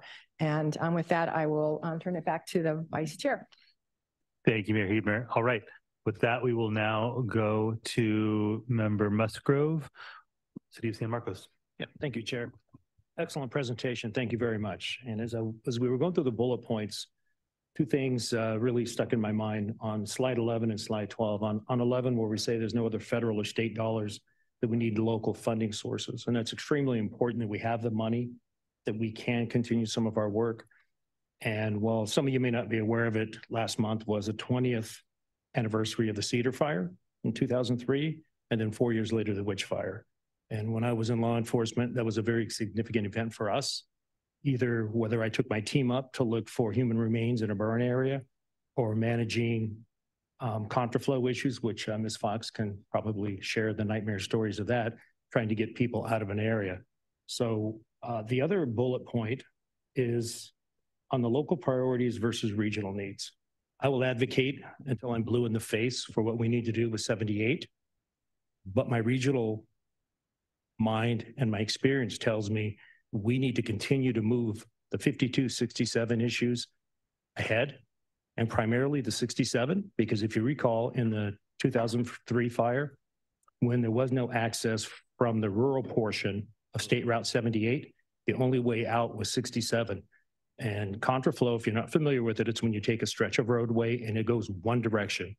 It takes a lot of people to get it situated, and then it's a nightmare to staff. You have people trying to access a roadway and they need to come on through an off-ramp, and trying to get that mindset going just to get them out. And I will also, I'd be remiss if I didn't compliment Chair Pinto and the work from the Tribal Association during both of those cataclysmic events to provide funding, resources, and availability of land to make this all happen. And we can't forget that. So putting my regional need hat on, I would take exception to local priorities versus regional needs and argue that local priorities are regional needs. Thank you, Chair. Thank you, Member Musgrove. All right, we will now go to Councilmember Shu. Sir. Thank you, Chair, and thank you, staff, for putting up with all of us as well as the public and putting forward this plan. It's been a challenge, and I must say the challenge for this RTP is even greater than RTPs that Chair Shani Rivera and I used to make comments on. And part of the reason for that challenge is because we haven't done the things that we should have done in previous plans into moving this region forward with different kinds of transportation options. And I'm going to go kind of randomly go over a number of things that I hope we can provide as we move forward with this plan, getting more public input and more input from more of us. One is costs. And often we talk about just the primary cost, just the cost of a project. But I hope we also include the externalities, the other costs.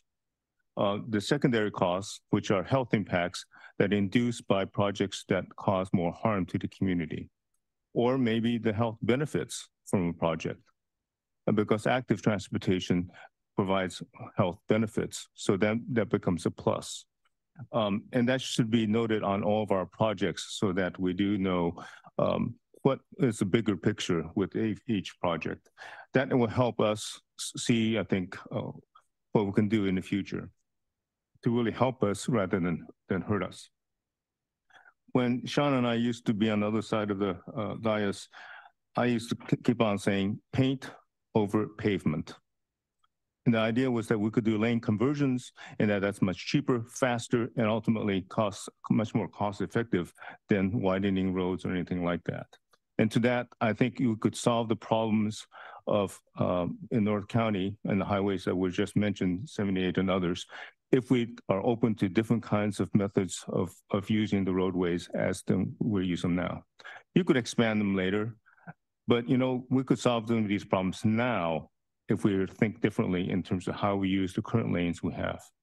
And with regards to fire dangers and all that, I've been advocating to Supervisor Anderson, and again, I'll mention it more publicly now, we need a fire drill in North County and East County. We will learn so much about how to deal with these issues. Just pick a safe time when we can see how we can do these evacuations and what that would mean. And I'll try to cut it short, but in terms of making other options available, I think the community needs to know what is the most cost-effective way to solve some of our immediate projects. Transit development takes 10, 15, 20 years, but there are things we need to do in the next few years. Yesterday at the California Air Resources Board combined meeting with the transit, the California Transit Transportation Commission and Housing, it was brought out that VMT is increasing, not decreasing in California. It was also brought out that soon we should and probably will implement the 25% VMT reduction by 2030. So we may not have it in this RTP, but in a future one, that could be the target. And of course, if we delay doing that now, that makes the challenge even greater in the next 7 years. 3.5% VMT reduction per year starts now, not later. So I think those things are coming before us, and we know it's coming. We should be acting now rather than later, rather than talking about 19% by 2035. Electrifying vehicles, I think we need to move forward on that, but I'd like to deal with some immediate needs, which is something we talked about earlier, affecting the most impacted communities first, particularly with heavy and medium duty trucks. And I think that option can be placed on the table, which is how can we help these communities make the conversion earlier than later? It was pointed out yesterday at the CARB meeting that overall air quality has improved throughout the state, throughout our communities, but the gap between the impacted communities and healthier communities still remain. That's inequity. That is environmental justice issue. We need to close that gap, and we can do that if we think of ways to encourage cleaner vehicles in our most impacted communities. And as I pointed out before, that includes many of our wealthier communities as well, whether it's San Marcos, Coronado, as well as National City, San Ysidro. And we can find ways to do that is not only cost effective, but I think if we include the cost of externalities, very needed and ultimately a cost savings for all of us. I look forward to moving forward on the plan the next year. I think our challenges are huge, but we shouldn't be making choices to make it more difficult for the next generation, for the next board. Thank you. Thank you, Councilmember Hsu. All right, we will now go to Mayor Krantz. Thank you. I appreciate the report as well. This has been a fairly detailed exploration of a number of the issues from 20,000 foot level. But the key, I think, on a lot of this stuff is going to be, getting a lot lower, and the proverbial devil is in the details. So, some of the things that we were doing and we were upping and downing and sidewaysing, the reality is that once we start putting some meat on the bones, it may change people's attitudes about things. I was very pleased to see the feedback from the social equity community engagement, which I think hit on everything very well. I was pleased to see affordable fares instead of no fares, because I think most people would rather pay for a better service, a safer service, a cleaner service, more frequent service. I do think that youth opportunity passes are important because it does, create a mindset in the younger generations that taking transit is a good idea. And especially if we follow up with the frequencies that everyone needs, going to the places where they want to go, et cetera, I think we're doing okay. I'm a train geek. I have a long history with the railroad going back to my paternal grandparents. And so am always focused, especially since Encinitas has the rail corridor, on improving rail transit. I think that when I was on the NCTD board as chair, as the 2021 RTP was being developed, there was some concern about the focus on speed on the trains. And, the time that was saved by huge investments in new vehicles was I think, misplaced. And so for me, I think that question about faster is something that we should be very careful when it comes to rail. So my hope is that, in fact, as you look through and you see in the current regional plan, the transit leap, you look at the map and you see the different commuter rail, light rail, next gen rapid bus service, and California high-speed rail. Those are all four very important categories.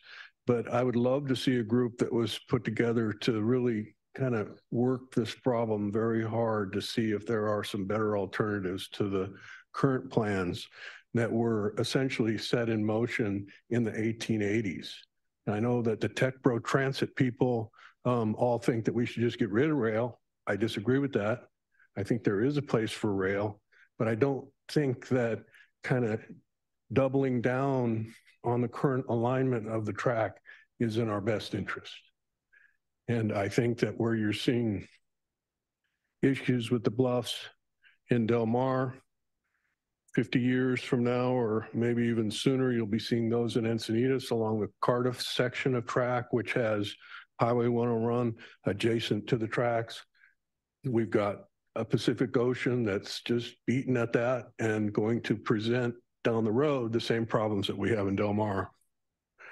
So I appreciate all the work that's gone into this. I think, frankly, the hard work is ahead. It involves a lot of compromise. It involves some smart thinking. It involves a lot of money.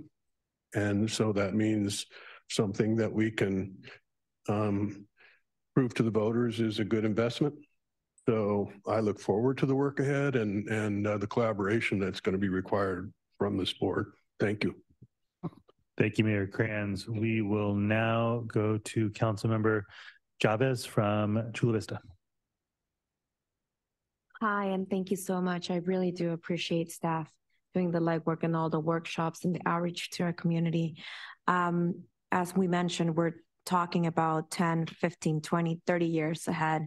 And this is part of our job to think about, you know, what regional solutions are going to help all our communities. And I've been doing my community at this representation if I don't address the longstanding challenge that Chula Vista uniquely faces with the, we're the only city in San Diego County with a toll road running through it. And I know we've been mentioning this almost every other meeting or all the meetings that we're participating in. Chula Vista houses a large portion of the workforce of our region, and finding solutions to allow for more equitable connections with our surrounding cities is an essential consideration as we move forward with our plans. And I additionally want to support the consideration of a purple trolley line along the 805 corridor. I think this is vital for our floating population, for our workforce, and for the trolley users today. And that is all. Thank you. Thank you, Councilmember Chavez. All right, we will now go to Councilmember Edson with North County Transit. Thank you, Chair. I'd like to really thank staff for the presentation and for all of the outreach. I participated in a lot of it, and I thought it was great. A lot of fun activities that really brought to mind things that were important and how difficult a job this is.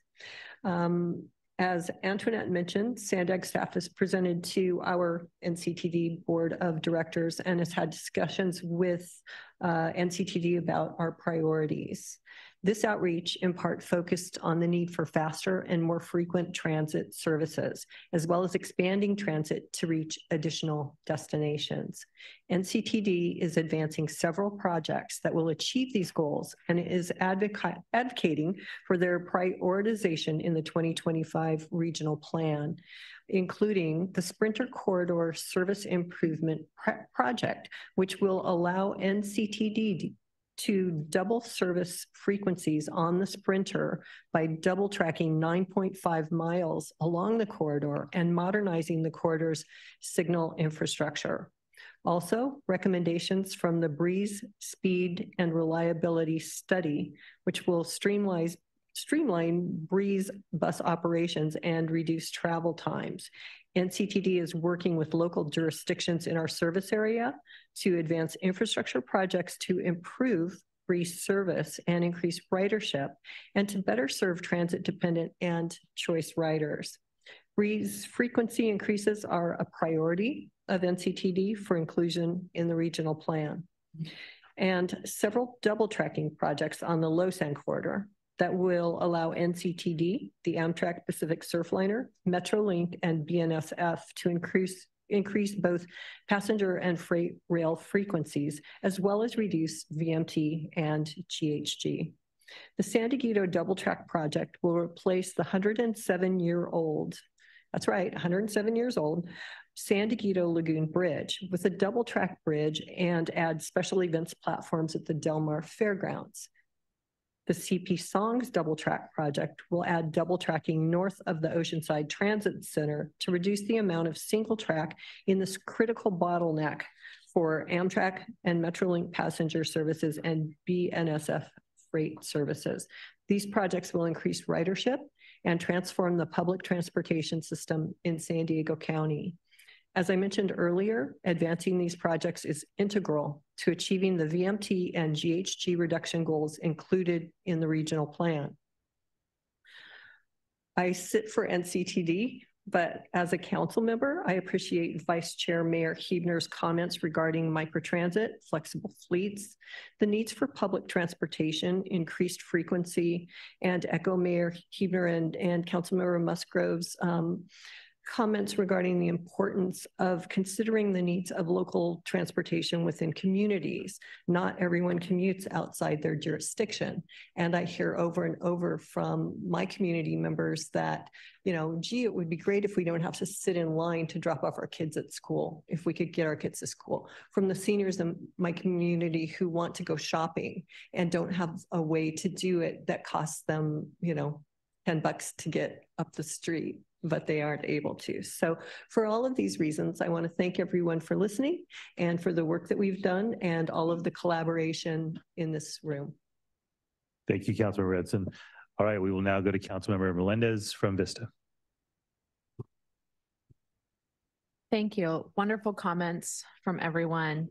I want to address the 2 public concerns related to safety and efficiency. The first is active transportation. I think when we look at each of our cities, active transportation and SANDAG, investing in active transportation is a win-win for everyone.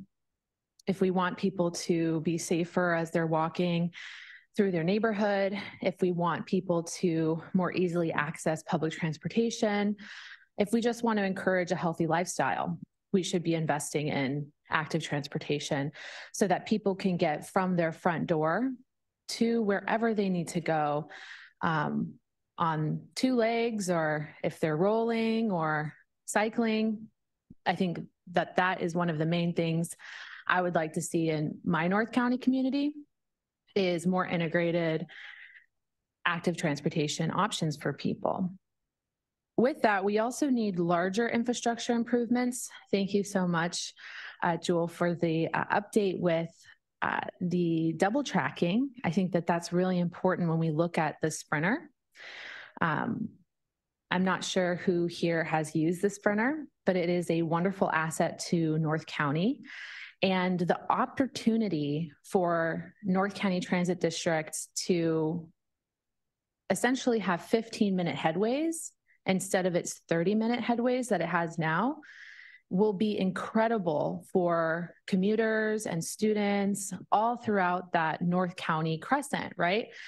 If we are able to increase the times of our Sprinter, we will be able to actually compete with commuters using the 78, because the Sprinter goes right along the 78. You would be able to go from Oceanside to Escondido in record time.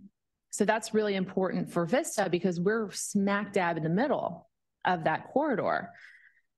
The Vista Transit Center is not only in the middle of the Sprinter line and it serves, Sprinter customers, it also is an important transit stop for the Breeze bus system.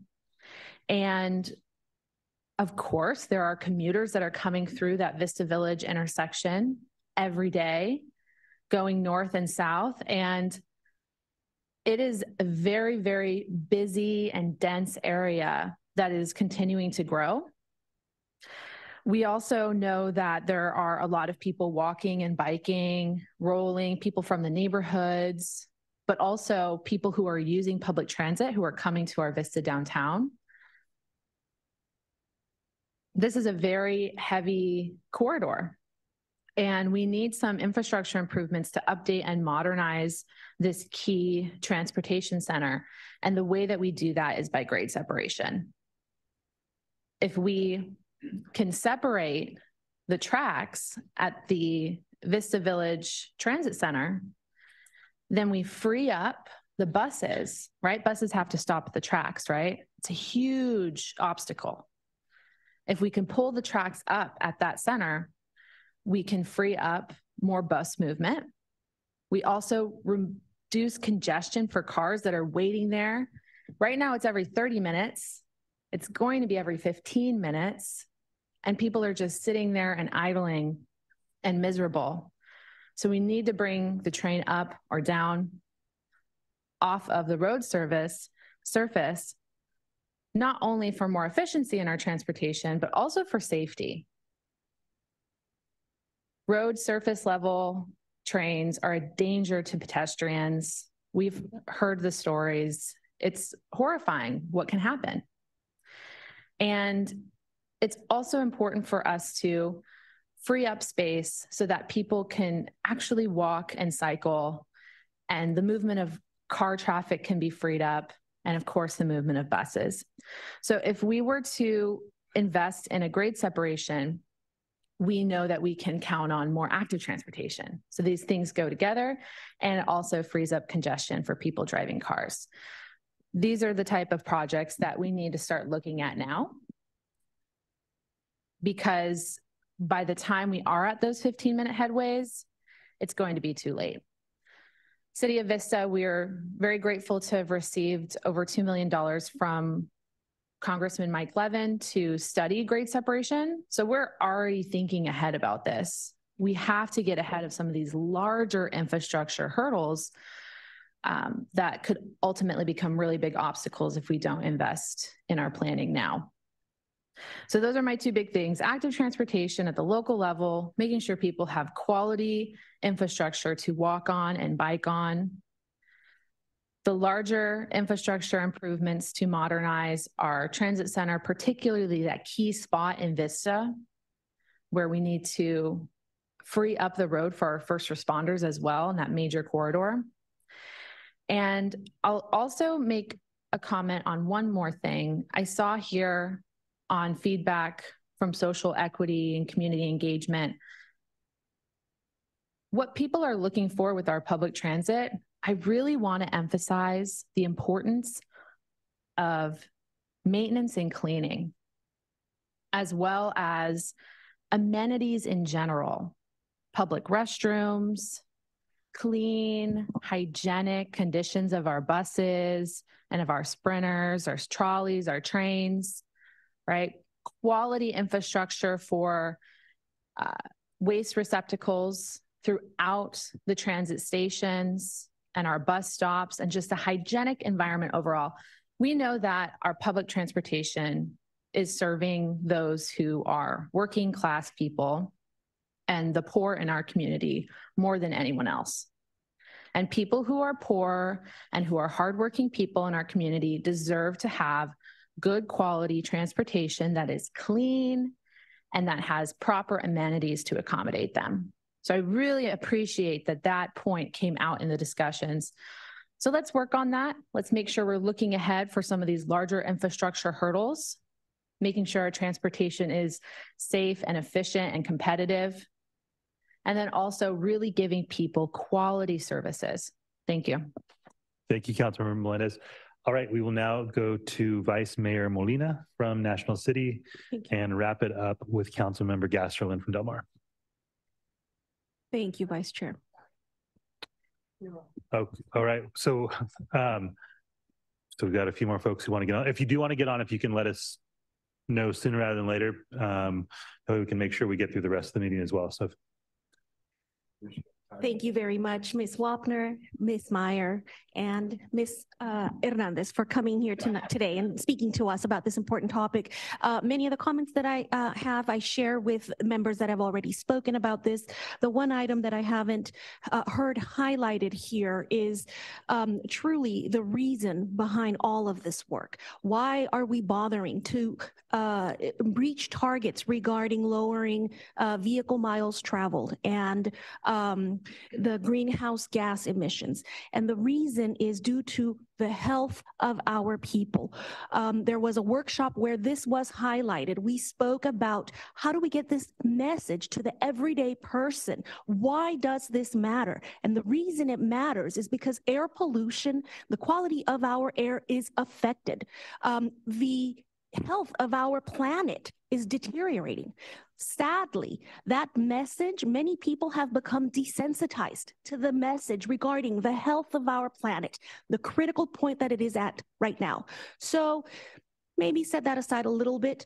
Let's focus on the health of every single person that lives in this region. The reason we care about vehicle miles traveled, greenhouse gas emissions, reaching those high targets is because people such as the people on the west side of National City suffer from asthma, and people that are alongside these congested highways do take the brunt of the health impacts compared to many of the other people that, perhaps don't live so close to the freeways.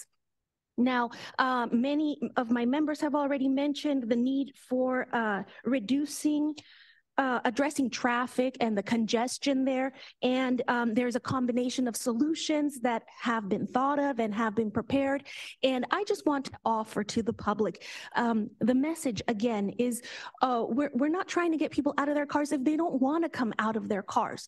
We are trying to offer other solutions, other alternatives to travel in this region that are comparable, that for those that do want to leave their car behind for whatever reason, they can do that. And they can travel downtown or up to North County via other methods. If you want to drive, go ahead and drive. But if we are offering other solutions, I expect that the congestion on the roads will decrease because of the availability of other solutions.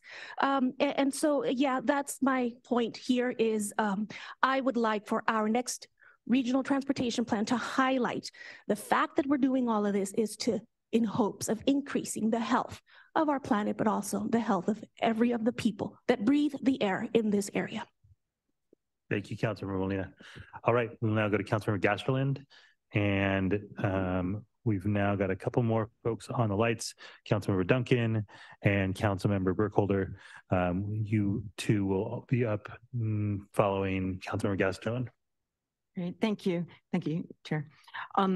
I'll keep my remarks to the point and build on what has been said so far. But first, I do want to say thank you. And I remember that puzzle. I apply that puzzle and the lessons learned to so much in the rest of my life these days. Feels like nothing really fits, and you just got to make good things happen no matter what. I'm going to build on efficiency. So my 85-year-old in-laws from Germany have been visiting for the last month. And they don't drive for a reason. They're old and driving is just not a good thing. They actually represent a lot of people all around our county. And I took this last 3 weeks to just really understand from their perspective, if you don't have a car and you can't drive, or if you wish not to drive, how long does it take to get to different places and what does it take to get there? So what have they experienced? They've experienced getting to UTC and saying, well, what time does the bus depart to go back to Del Mar? And being told 25 minutes after the hour. Well, that's not right. UTC, the buses depart, and I defy anyone to remember more than 3 of these times in a row. At 1:23, 1:52, 2:16, 2:43, 3:10, 3:39, 4:13, and so on. It's ridiculous. So what this brings me to is almost 2 buses per hour, irregular schedules, and taking 3 times the time to get to a place by bus is something that we can focus on and improve. We may be able to accomplish a 19% reduction in greenhouse gas simply with a better organized bus system. And I'll give you a few numbers. To drive to UTC, Encinitas, the grocery store, the high schools, takes 15 minutes from Del Mar. By bus, UTC is 45 minutes. That's doable. That's acceptable. But if I want to go to Fallbrook, which we did, we visited one of the farmers at the farmers market. They're absolutely amazing farm outside Fallbrook. Driving was an hour. If we had wanted to get there by bus, it would have been 180 minutes, and that would have gotten us close to the rural farm that's about 3 miles by dirt road off the highway. Hardware store, 20 minutes, 60 minutes by bus. Escondido, 30 minutes to drive, and I've driven that drive many times, 90 minutes by bus. So the point being, for these shorter trips, if we can make the bus more efficient, we might actually be able to induce people to use the bus instead. So I challenge all of us to make this interface between MTS and Breeze more efficient, to have 4 buses an hour and regular schedules, and to have it be 2x the time. To take the bus to Encinitas takes 30 minutes. 15 minutes versus 30 minutes to go visit my friend Mayor Krantz over here. I'll get on the bus for that extra 15 minutes and enjoy the ride through Solana Beach. So I encourage all of us to really think about, where are the deserts? Where can we not get from our town by bus or by train? And can that be improved, especially for our seniors and our students? Thank you. Thank you, Councilmember. All right, we will now go to Councilmember Duncan Coronado. Thank you. I just want to briefly discuss one point. I'm not surprised, as you might gather, when you say that flexible fleets and microtransit and flexible fleets were very popular in the outreach comments. And as you know from our discussion, I feel the same way. It is a program that appears to be successful and heavily used. And that really is one of my main concerns. When I see something empty going by, I realize it may be a one-off, it may be repositioning, it may have a major effect. But when I see something that we do, we're in the business of moving people, that's heavily used, I think it's something that I hope, as part of our plan, that's something that staff is seriously looking at. We did have one conversation, I recall, where we were talking about it, and the response was, hey, do you know how you want to pay for that? And yeah, I'm not saying that negatively, but really what I'm hoping is that staff heavily considers outside the box, because it is somewhat of a different type of program. And as of right now, as far as I know, there is no future program in place or support through SANDAG really for these pilot programs that have already started. And I'm hoping that this future plan hears that feedback that you've mentioned and tries to incorporate it. And I'll just make a final comment, and I appreciate Second Vice Chair Huebner's comments and many of the other comments here today. It is, true, obviously, that we focus at the, 30,000 or 10,000 foot level at major county-ish transportation movement, and also on the local level, we have to move people. But in regard to Coronado, and this potential with flexible fleets, it is actually the same issue for us, because the highway that runs through Coronado, the bridge, 3rd and 4th, Orange Avenue, the Highway 75 down to Imperial Beach, is truly a major highway and major area of movement of people. Well, if we can alleviate some of the traffic issues on that highway by flexible fleets, it actually helps accomplish both. And a final comment I just wanted to make in regard to the air quality also that ties into flexible fleets and movement of people. The majority, by far, not only the majority of the land in Coronado, but the majority of the people that work there are military, and a huge volume of them are enlisted, and they meet the definition set forth by the state, the definition that HCD uses and SANDAG uses in coming up with regional housing plans. They are low-income individuals, and they struggle to get on and off the island to their job. They sit there in their idling cars, unable really to move a half mile or a quarter mile in 20 minutes. And that's something that I hope that flexible fleets may assist with. The other issue is all the base gates and exits, all of them, from the Amphib base to North Island to the SEAL base and SEAL base, the new base, Southwest. Every one of those bases is not near any businesses, any place to eat. They're not really serviced well by public transit at all. These type of flexible fleets give them the opportunity to travel within where they need to go without having to bring a vehicle onto these congested highways. Thank you for your consideration.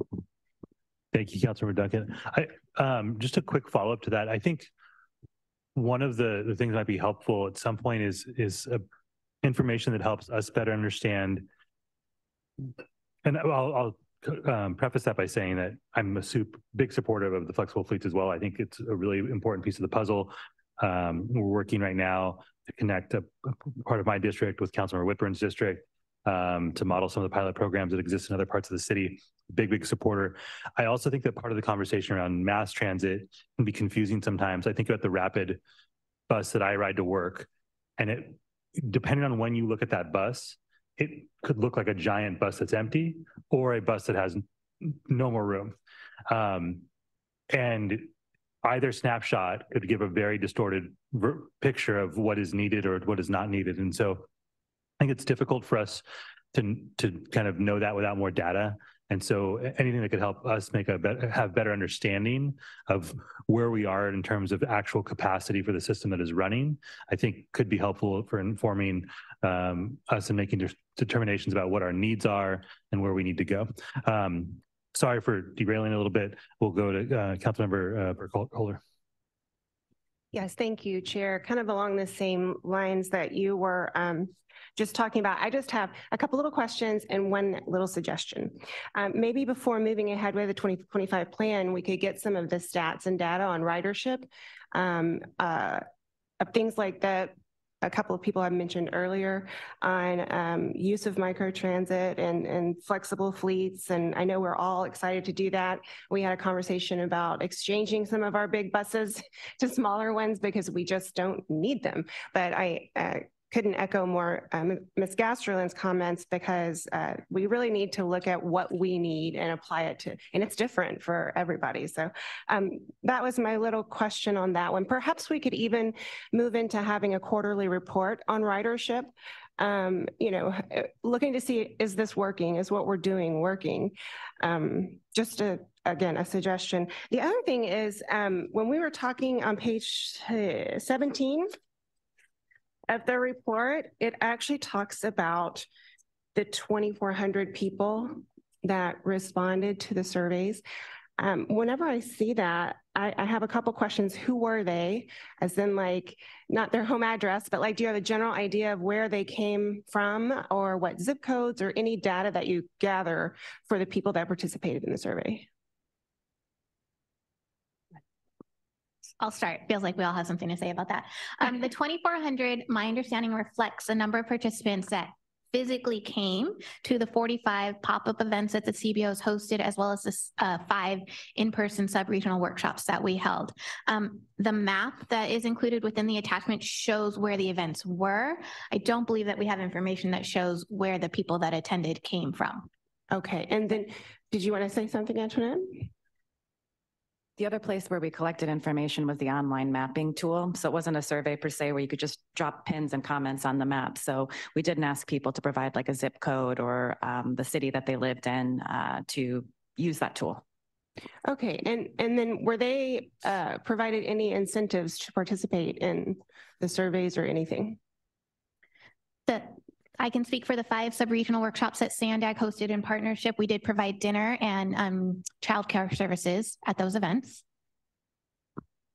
We did not provide compensation, but often when we do tabling events, there's giveaways, so t-shirts, tote bags, just things to draw people in, and food. Okay, well, that's interesting. And then I think you said this was kind of the first time you did it in this approach where, I mean, obviously we always get community input, but this kind of is a different route. So I'm hoping it was like more successful for you than the way you've done it in the past. Okay, perfect. Okay, well, maybe you can build on that, right? That's important. The last thing I just wanted to kind of request, if you all could work with our city public works and community development directors, because they are the ones that know what our needs are most intimately, you know, next to each council member and their district. So that would just be my one little request. If you all keep, at least in Carlsbad, we want to hear from you. I, you know, brief all the time with my traffic engineer and the community development director. So it's just important for us to continue those lines of communication. Thank you very much. Thank you, Councilmember. All right, we'll go back to Antoinette and Robin quickly and then wrap up our discussion of this item. No action needed here. We just wanted to make sure everyone was really clear on next steps. So with all of this feedback, Antoinette's team is going to be working really hard to put together that initial concept that we talked about on the draft agendas that the board ratified today on December 8th and December 22nd. You're going to see an item on both of those agendas that have to do with initial concept. We just want you to know that's meant to be a conversation because this is where the details are going to come into play, right? So when you see that posted for the public and the board, just know that's meant to start the conversation with all of you. On the 8th, we're going to have a lot of information to share with you that will probably carry over onto the 22nd. And we're going to want to hear from you again. And that's where we can start to react and have those both and conversation as we work around the compromise that will lead into what the team puts into the modeling. We'll see if it works or not. We'll come back to the board and that ultimately feeds into the draft plan. And I took copious notes on all of the excellent comments that you provided today, and I will make sure that those get added to the comments that were already included in the staff report. Thank you both. All right, with that, we will move to our next item, item 6. Danny will be presenting on the Lausanne Rail Alignment Project. Danny, go ahead and hop right in as soon as you are situated and ready to go.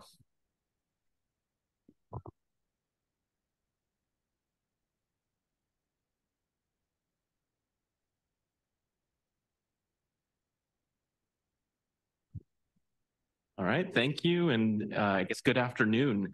I'm here to present an update on the San Diego Lausanne Rail Realignment Project. And I'll go through some slides quickly since I know we're coming up on time. So just an overview, we'll talk about the Lausanne corridor as a whole, the Del Mar Bluffs vulnerability, the Lausanne Rail Realignment Project specifically, and what our next outreach activities are going to be. So just to recap where we are and what this Lausanne Rail Corridor is, it's our only rail connection to the entire region. So there is no other option if this rail corridor doesn't exist. Everything's going to be stuck on the freeway, essentially. And we do have strong ridership in San Diego. 1 in 7 intercity rail passengers in the state of California begin or end their trip in San Diego. And we have 3 of the top 10 intercity rail stations in the state are in this region. And it's all connected. So bottlenecks in San Diego impact rail service all across San Diego or all across Southern California and vice versa. So if there's a train that's delayed up in LA, it's going to arrive in San Diego out of slot. So we're all connected, and it's a whole system that depends on each other for convenient and reliable train service. We've recently completed an economic analysis of the Lausanne corridor, where we did a hypothetical evaluation looking at what would happen, what's the economic impact if there was a prolonged interruption in rail service. And basically the results are there'd be more traffic, more congestion on I-5 and I-15, thousands of job losses annually, GDP losses in the hundreds of millions, cumulatively over billions of dollars.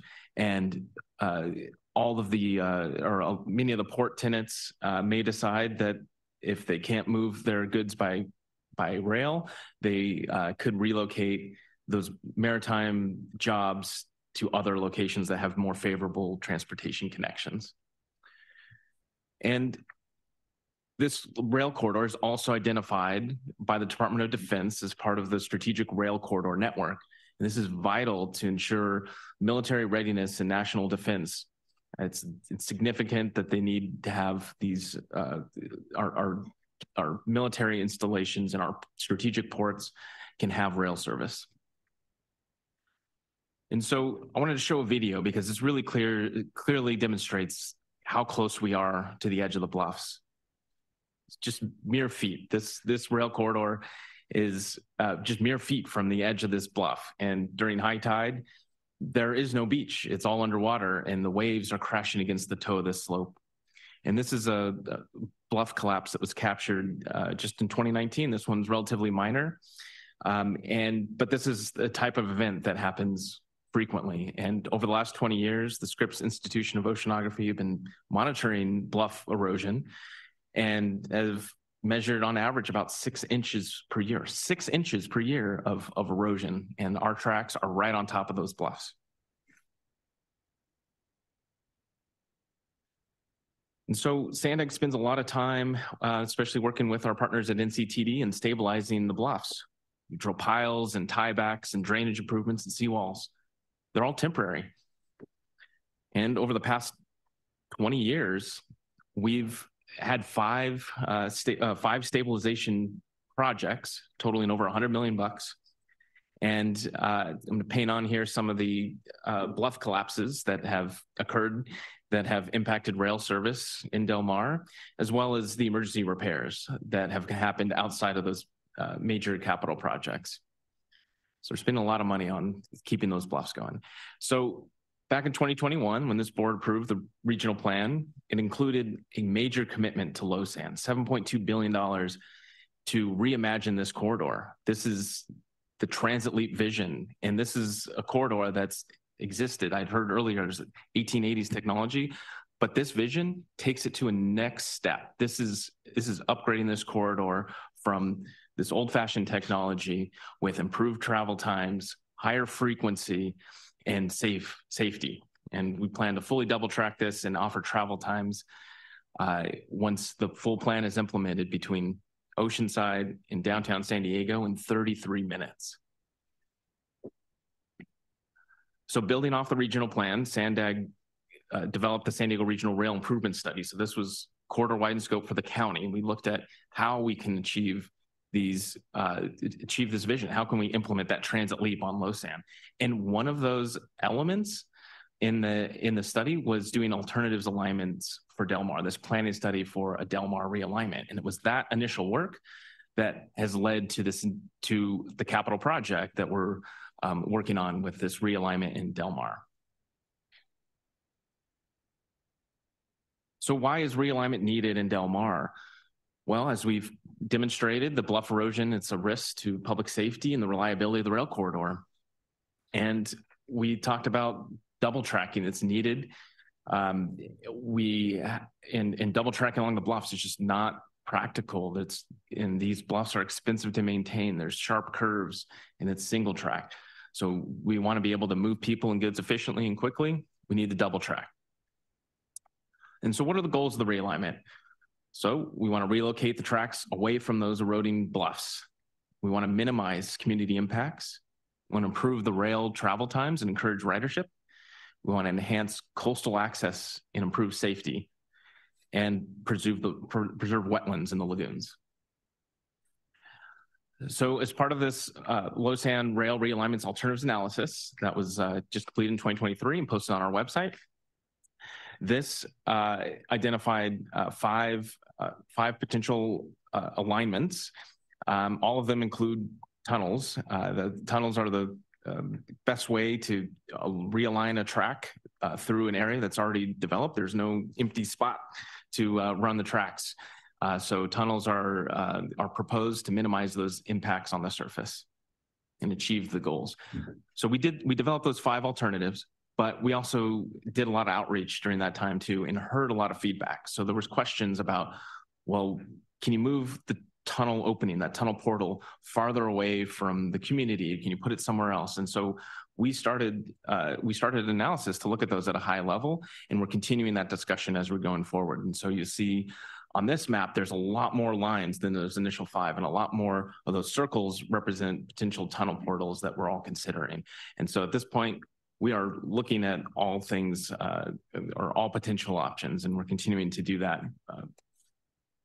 And we have a whole bunch of work ahead of us. So for the next 2 years, we have an exhaustive list of technical studies. We know a little bit about the project with that planning study, but through this preliminary engineering and environmental analysis phase that we're coming up on, we're going to have a lot more details about those range of alternatives.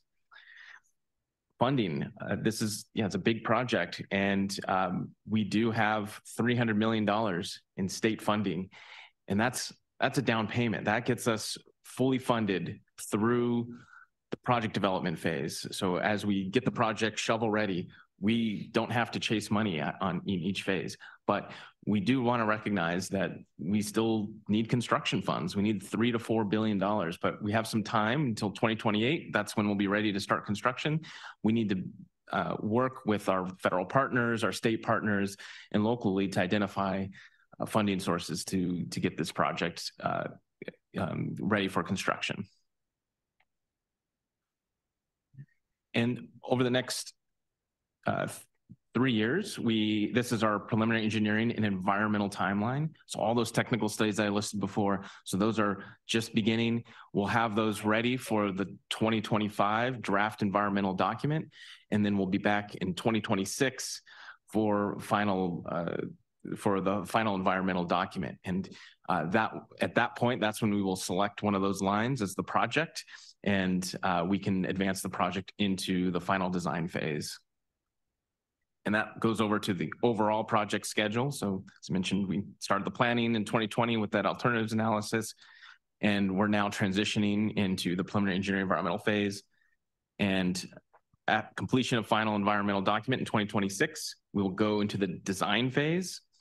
And if we're successful in getting the construction funding, we can start construction in 2028, and that puts us on track to have this project open in 2035.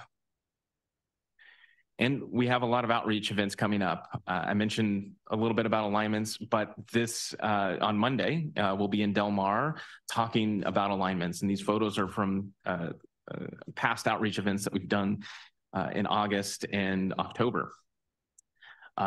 We'll also have the same alignments workshop in Carmel Valley on November 15th.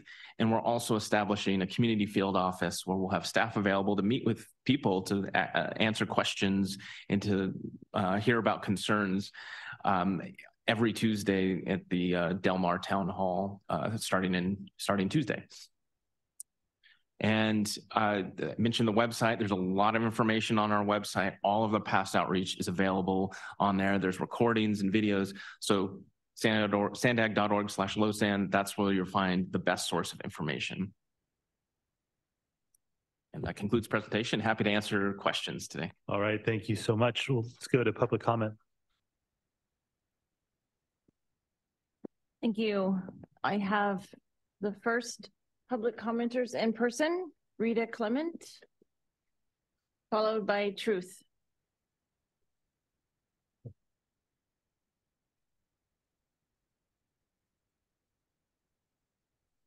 Good morning, Vice Chair Shani Love Rivera, Sandag board members and staff.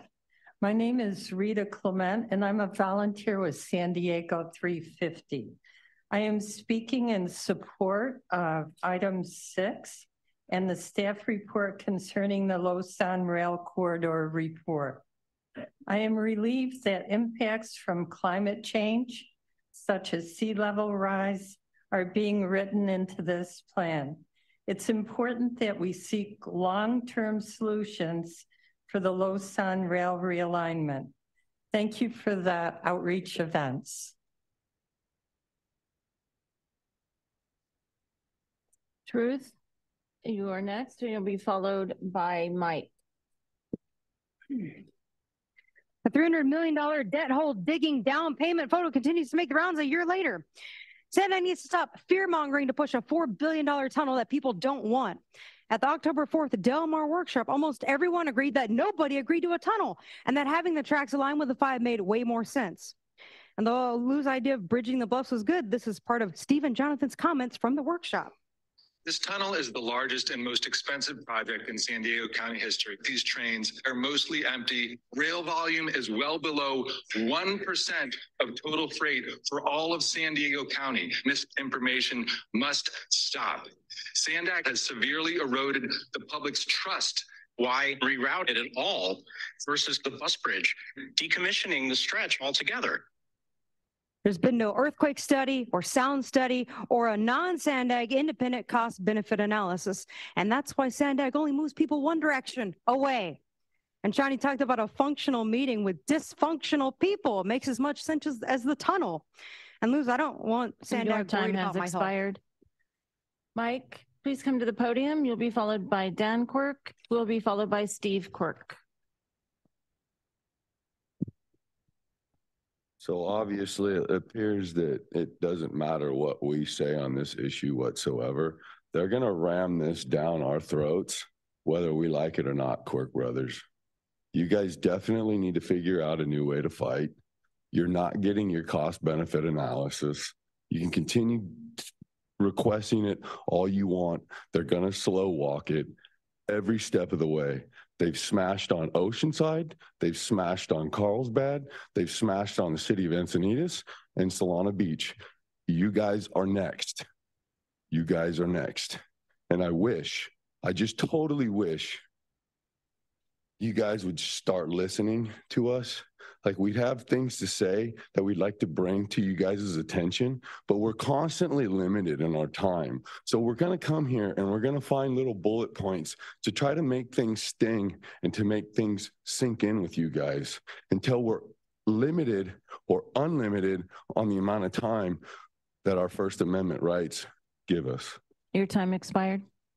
Dan Quirk, please come to the podium. You'll be followed by Steve Quirk, who will be followed by our first virtual commenter, John K. Stahl. Good afternoon. My name is Dan Quirk, and I'm a council member for the city of Del Mar, expressing my own opinion, but one that is shared by many fellow residents. I've spent a significant amount of time researching the data, costs, usage, and ridership metrics for many SANDAG projects, but especially the Del Mar Tunnel project. It's obvious there's a significant amount of deception in the staff reports regarding this project. At $4 billion, this project is easily the most expensive in the history of SANDAG, yet there is little information and context on the ridership or the usage. The staff reports regularly claim that the Lausanne Rail Corridor is the second busiest in America, but this can't possibly be true because the mostly empty trains and the ridership data clearly show that this is one of the worst performing trains in America. It's a similar story in San Clemente, where the tracks are facing major erosion issues and a potential 10-mile tunnel that could cost $16 billion or more. Given that a major justification for the Del Mar Tunnel is a connection north through San Clemente to the greater LA area, these projects have to be considered together. In short, ridership matters. Quirk, please come to the podium. You'll be followed by John K. Stahl, who will be followed by Jean WB9 Coy. Hello, my name is Steve Quirk, and I live in Del Mar and can personally attest to the fact that the coastal trains are for the most part empty and have very, very low ridership. But intentionally misleading and often erroneous reports from SANDAG try to inflate the value of coastal train ridership. The coaster is by far the smallest train line in the county, and over the past 20 years, ridership has actually declined by 50%. Comparisons and context are helpful. The Blue Line trolley carries 25 times more people, 25 times more. The Rapid 201 bus line carries more people than the coaster train. A single bus line, the Rapid 201, 202. The Del Mar Tunnel project is the largest and most expensive project in the county. On a per rider basis, it's 20 times more expensive than the recent Blue Line trolley expansion. There needs to be a clear cost benefit analysis. Thank you very much. Our next commenter, John K. Stahl. You will be followed by Jean WB9 Coy, who will follow by Camila Rang. John, please go ahead. You are self-muted. Good morning, good afternoon. The Lausanne Rail Realignment Project represents a 100-year opportunity to get this right for all stakeholders in the county. I have been watching SANDAG presentations and studying spaghetti maps for several years and have concluded that the best proposal is a sloping north portal between the Solana Beach train station and Via de la Valle that will allow you to achieve your goals of Oceanside to Santa Fe Depot in less than 30 minutes, run the trains at 110 miles an hour, and at the same time minimize eminent domain and character destruction in the village of Del Mar. Even though SANDAG says that none of the 5 options have been taken off the table, it is clear to me that only the 2 fastest paths are being considered. If a compromise is to be made to get consensus on this matter, it seems that a farther north portal in the already existing Solana Beach Trench must be the preferred choice from SANDAG to obtain community acceptance and support. Please incorporate this common sense and least disruptive solution into your planning. Thank you. Next commenter, Jean WB9 Coy. Please go ahead. You'll be followed by Camila Rang and phone number 813. You are self-muted. Thank you so much, Honorable Board. My name is Gene Swick. I live in Del Mar, and my comment is on the left. I apologize. Please go ahead. Okay, am I on? Yes. Okay, thank you, ma'am. My name is Gene Swick. I live in Del Mar, and my comment is solely on based on the lack of climate change in any of the plans I've seen. You claim that you are the #2 rail provider in the nation. Your entire infrastructure is based on diesel fuel, dirty diesel fuel. That makes you the #2 polluter in the United States. You have no plans to change this. I have a plan. Plan is bring the trolley. The trolley is awesome. I rode the trolley to work for many years. It's an excellent transportation system. Bring that to Oceanside, from UTC to Oceanside, to provide clean transportation for all of San Diego. Ditch the diesel fuel. We don't want a diesel fuel plan. You hear this? Please hear this. No diesel fuel. Thank you. Our next commenter, Camila Rang, will be followed by phone number 813 and then Paul LeBold. Camila, please go ahead. Give me 1 second. Hi, I'm Camila Rang from Del Mar, and thank you, Danny, for excellent presentation and for listening to us. I'm so happy that Sandag is planning to move the train off the Fragile Bluff, and let's make it right. Don't create a bad situation out of another bad situation, and relocate the tracks and tunnel to the least destructive location for people. There's no need of eminent domain polluting the air for homes near portals, running freight and military train under homes. Instead, please evaluate the route where the tunnel instead goes diagonally under the fairground and the San Diego Lagoon over to I-5. As you have to double track the rail lines to Solana Beach Trench anyway, you can then gradually lower the trenches going southeast directly after the Solana Beach station. The slope for the tunnel to go under the Fairground Lagoon should then not be too steep nor curvature or sharp, and you should be able to smoothly get over to I-5. The fairgrounds could also have an underground train station for special events.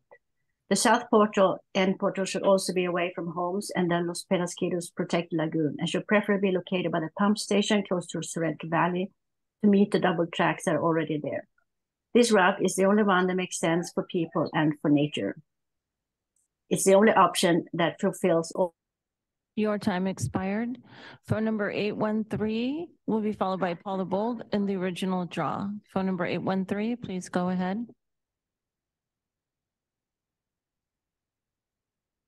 Yeah, so again, just like Mike said, you all have the audacity to question and wonder why some of us show disrespect to the board. Well, gee, maybe it's because the board constantly violates their own rules and the law even.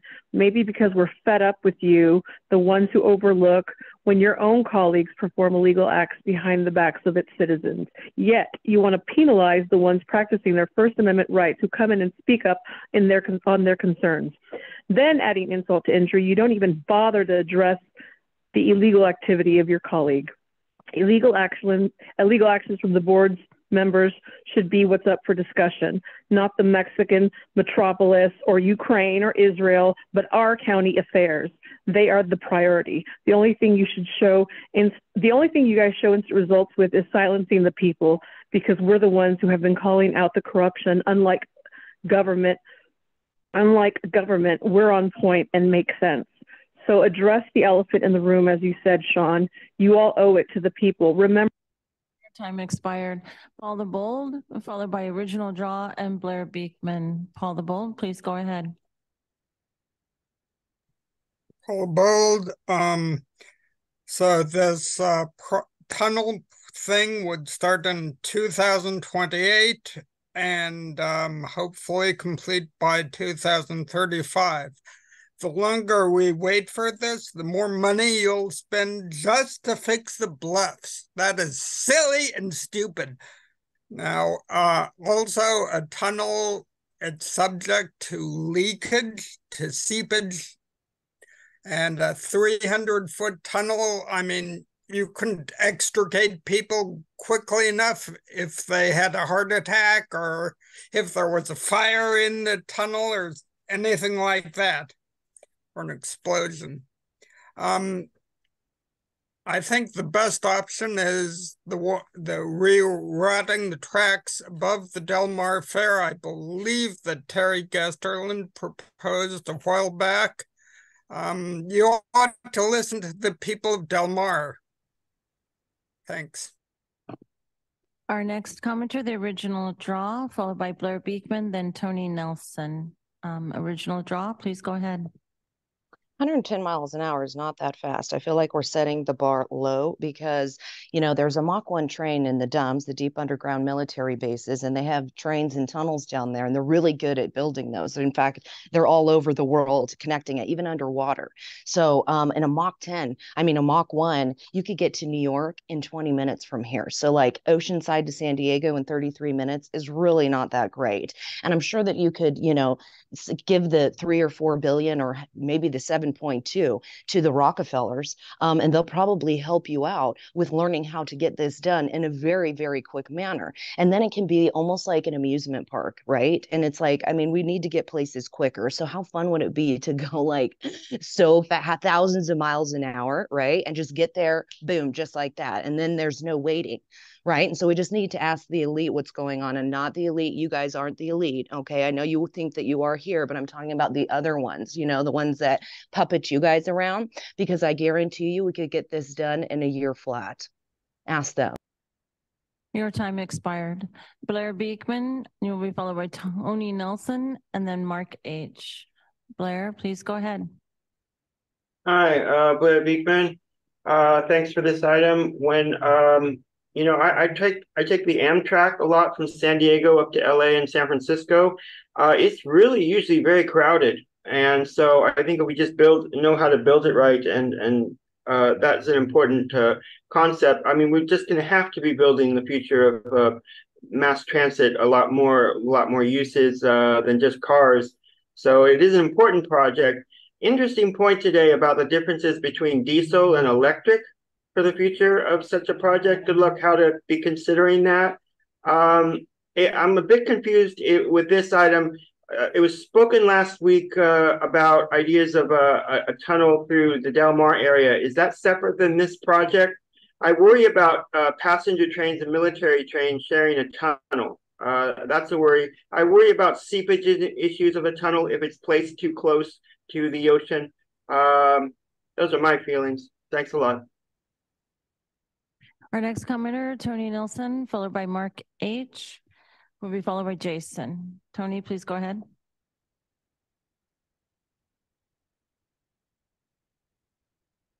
Tony Nelson, founder of Capo Cares. I'm working with citizens and elected officials who have huge concerns about the beach destruction in San Clemente. A popular beach at Cotton's Point is completely covered in riprap.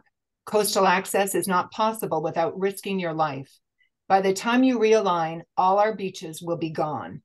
We experienced multiple slides along this segment last year. Cotton's Point, South San Clemente, Mariposa Promontory, Casa Romantica, and 3 smaller slides in Dana Point. Heavy trains vibrating next to rain-soaked cliffs is a recipe for disaster and even potential loss of life. We call on Lausan to seriously consider the risk of operating during the coming El Nino.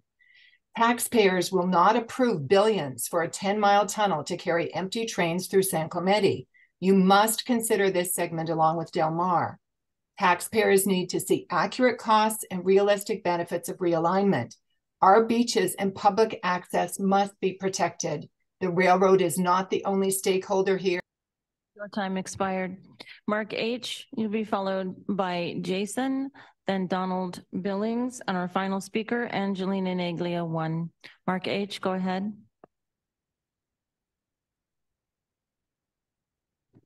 Yourself, there you go.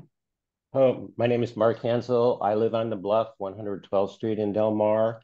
And I guess I'd like the SANDAG to seriously really consider the facts on this train. The ridership is down 50 to 60% on both NCTD and Amtrak.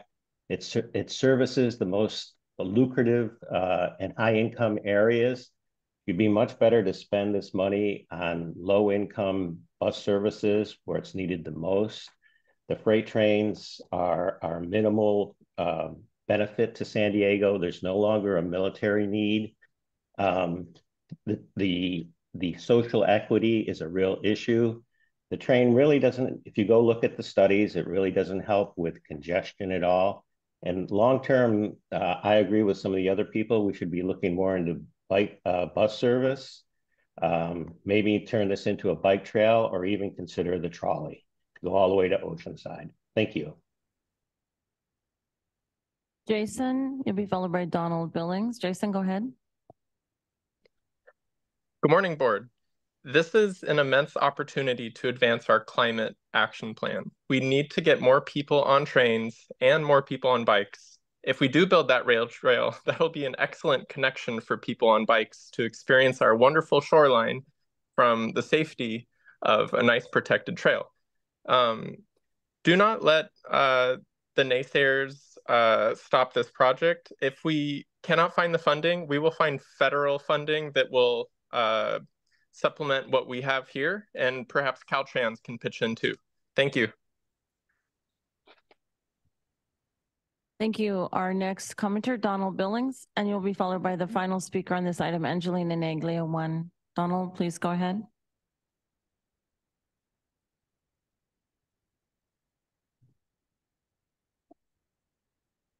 The unmute button, sorry. I would like to have an opportunity publicly to, in front of all of the SANDAG board members, to actually debate the intentionally distorting presentation given in support of spending $4 billion to expand this mostly unused rail corridor. We call this, locally, we call this the ghost train. Let's be clear. Instead of more dog and pony shows from SANDAG, let's have a public debate. I will participate. The Quirk brothers will participate. We are financial analysts. We read the statements of SANDAG, NCTD, MTS. We understand numbers. We would really like to educate the board members of SANDAG about why this is an unconscionable waste of the public's money. And for those of you who represent voters in the 99.9% of the population that don't use the coaster and are going to pay for it for the rest of their lives, I encourage you to come to our debate. Please vote to encourage a debate. Your time expired. Our final commenter, Angelina Neglia 1, please go ahead. Can you all hear me? Yes. Oh, finally. Okay, thank you for your time today and all the time you're putting in on this. I live in Del Mar, and the tunnel is supposed to go under my house. And we've heard with eminent domain that it will wipe out all the houses below us. So we would like to make sure that you consider our option where you would be putting the portal and double track, where you have to double track the trench up in Solana Beach, where you already have a trench and a single track, and that needs to be double tracked, and will be. Then you can look at the 2% grades for it to swing underground, which is already verified by engineers who built the channel, that you could go completely under the fairgrounds, under the lagoon without wrecking any of the environment and coming up by the 5, where, yes, I believe we need better mass transit in all of San Diego County and all the way up into Orange County, all the way. But that way it would go under the fairgrounds, which is federal land, wouldn't have eminent domain, lawsuits taking, and also having portals right at the mouth of people's houses where. Thank you. Your time expired. That concludes the public comments. All right, thank you for that. We will now move to member questions and comments, beginning with Mayor Kranz. As a reminder, this is an information item. No motion needed here. Thanks. And information item means we're supposed to be quick too, right? Yes. Thanks for the presentation. I made some notes about some of what was said, and probably the thing that I question the most is the number 3 to 4 billion, because it's very likely to be 5 or 6. From what I understand, I'm not sure how you're coming up with 3 to 4. Would love to see that. Can I have that map with the orange tracks up? I think that everybody that wants to get rid of this train doesn't understand the agreement that NCTD made with what is now BNSF, that requires the access to the port for BNSF. And let me remind you that BNSF is owned by Berkshire Hathaway. Warren Buffett made the investment. He's spending billions of dollars to improve rail. Rail is not going away for freight. And so it's really silly to think about the notion of getting rid of the train. One way or another, NCTD/MTS/Sandag is obligated to provide a route to the port for BNSF. So one alternative would be to look more closely at the option of taking freight rail from Miramar up to Paris through the 15 corridor, which is essentially the route that has been designated for high-speed rail, which is the other map that I have if you go to the next page.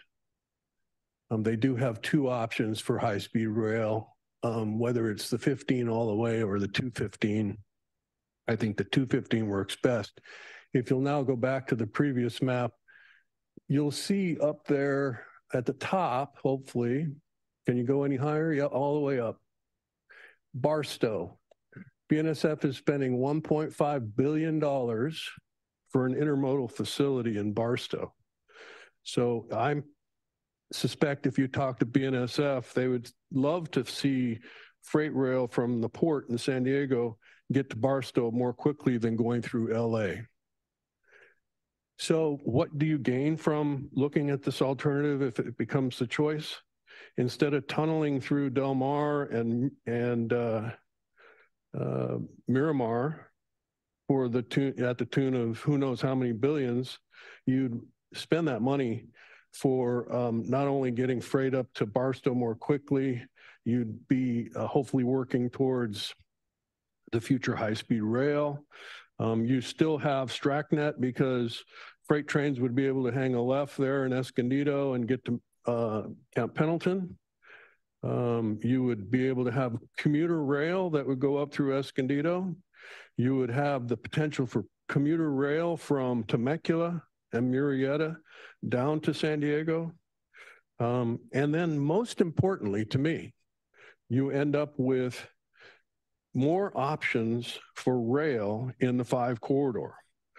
Currently, as Councilmember Gasterlin pointed out the other day, the limitations on heavy rail is 2% grade. There are many other rail vehicles that can handle the grades of the current alignment of the Interstate 5. And some are, it's like maglev can handle higher grades. There are some really wonderful technologies that would be available. And the most important thing about getting the trains into the 5 corridor is that the biggest delay that you experience in the current corridor is from a euphemism known as trespasser strikes, which is when somebody commits suicide. And if you don't ever read about somebody committing suicide by stepping in front of a car on the 5, that's because we've got it pretty well protected. So if you put a train in that corridor, I think that you would eliminate or significantly reduce trespasser strikes. So I think that, to me, what we should be doing is expanding the study that we're currently doing, the environmental. We should have an option that takes freight rail out the 15 corridor and considers other alternatives for intercity and commuter rail in the 5 corridor. Thank you, Mayor Krantz. All right, I will now go to Councilmember Gasterlin. Thank you very much. And thank you, Mayor Krantz, for bringing that up, because the proposal that you show and the idea of the trolley or a light rail of some sort utilizing existing rights of way in the I-5 corridor or even, on the tracks that they exist is potentially really the right way to do things. So that's my own opinion, and I'm giving you that. And I'm supportive of further exploration of what you've put out there.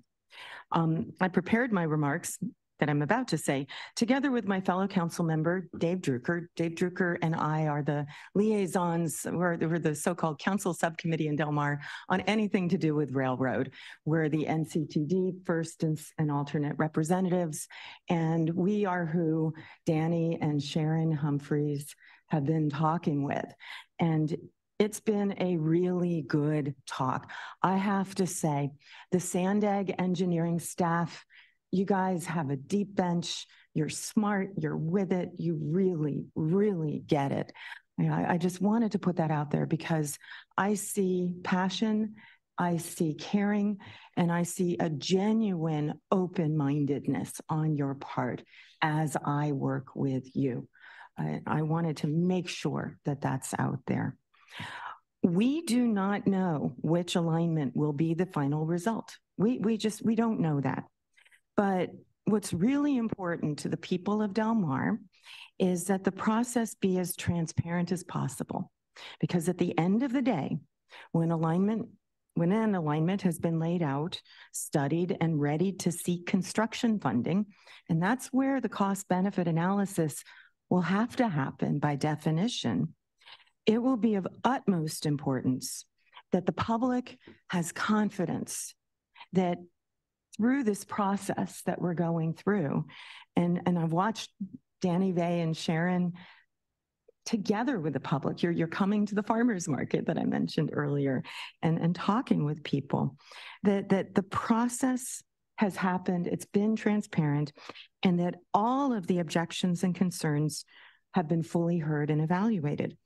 And just this past week, a group of neighbors got together with Brandy and her team and said, how can we help you? We heard from one of them, Angie Neglia, today. And what this group of neighbors said is, we're going to put two of us forward as the point people to communicate with at an informal level and communicate. They pulled 21 questions together, including the evaluation criteria. There are 11 of them, and the weights. I really have strong faith that this will be a good process. On November 13th, our City Council has an item on the agenda. We have 9 guiding principles that Councilmember Drucker and I were crafted. We're given the guidance. Please go craft this and bring it back to the council. We've done that. We've drafted it. We've given it to the Sandag staff to read, and we're going to have a conversation between now and November 13th. We'll take suggestions and edit as needed. The people of Del Mar have been asking, please include the fairgrounds alignment on the new spaghetti map, which has even more lines on it. There is a circle on the fairgrounds, and we need to understand the limitations, the possibilities, the feasibility, and all the trade-offs. And those trade-offs include Solana Beach, they include City of San Diego, they include the Torrey Pines Beach, the Penasquitos Lagoon, the San Dieguito Lagoon. And what I have faith in is that Pump Station 65 and the grassy knoll near it are going to be studied. I have confidence that we will be looking at the fairgrounds alignment, that it will be studied equally with other potential alignments during this 2024 time period. And we're asking for no more than that at this point. So this board received a letter from Dave Drucker and myself, basically saying what I just said and saying this process will need to be transparent. We'll send you our guiding principles as soon as we adopt them from the City Council. And I want to finally thank Camilla Rang, John Stahl, Angie Neglia, Jean McCoy, Jean, who spoke up and gave ideas. I've been going back and forth with Jean about the possibility of the pink line, and maybe that'll become a reality one day. And the pink line, Tony, will be the legacy of the trolley that goes from UCSD to Oceanside. Thank you. Thank you, Councilmember Gasterland. All right, we'll now go to Councilmember Hsu, and we will wrap it up with Councilmember Musgrove from San Marcos. Thank you, Chair. I first learned about not only the Del Mar Tunnel, but the Miramar Tunnel from the late Senator Jim Mills, pro tem for the state Senate. And he would be happy that this is finally going through, because he would have said we should have done it 20 years ago. So I'm glad we're moving forward. So I'll be very quick. There was a study done by Caltrans that's, I think, almost 20 years ago, a lost EIR, which I hope you find it. I know where you could find it, but in any case, it talks about the Lausanne corridor and its importance. There's also another feasibility type study that was done as part of a settlement agreement between the Cleveland National Forest Foundation and Caltrans with regards to the Miramar Tunnel, which shows that had we built the Miramar Tunnel, we would have reduced travel time by at least 15 minutes, maybe 18 minutes, and that commuters from North County coming to downtown would be saving, I think, a neighborhood of $350 a month, had that been the alternative than the widening I-5. So that was a settlement agreement from a lawsuit with regards to the 27 miles of widening I-5, which shows that rail travel and improving the rail system is cost effective, and as well as reducing greenhouse gas effects. It is cost effective to commuters and will help us. So I hope you look into those, because I think that will give you information that will tell all of us in our region that this is the alternative to go. Developing countries, developed countries throughout the world is going this in the direction of rail travel. And it's high time that we move quickly as possible in this direction. Thank you. Thank you, Councilor Shu. We'll go to, we actually have one more speaker. I want to make sure we get to Edson. But Councilor Musgrove, you're first, and then we will wrap it up with Councilmember Edson. Yes, very quickly. Mayor Kranz, I salute that proposal. It's a great idea. I think we should dust off that feasibility study before we decided to put the 15 express lanes in, when the consideration was for a rail line to go north. I think it's a great idea, and it suits multiple purposes. And then the other thing is, I noticed in your community outreach meetings, they're very localized, and this is not a specific issue for the Del Mar area. You should consider expanding some of those meetings out to the region, because everyone will be paying for this project regardless. Thank you. Thank you, Councilor Musgrove. All right, Councilor Edson. Yes, thank you. So in addition to serving as chair of NCTV, I also serve as chair of the LoSAN agency.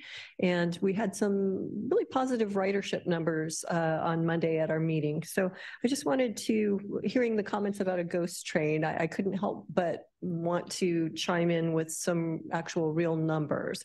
So the ridership for fiscal year 2023, Pacific Surfliner and Coaster was over $2 million in the 2 million people in the LoSAN corridor. And preliminary ridership numbers for September were 239,000 people in the LoSAN corridor. So, thanks. Thank you, Councilmember Edson. All right, so that concludes the item.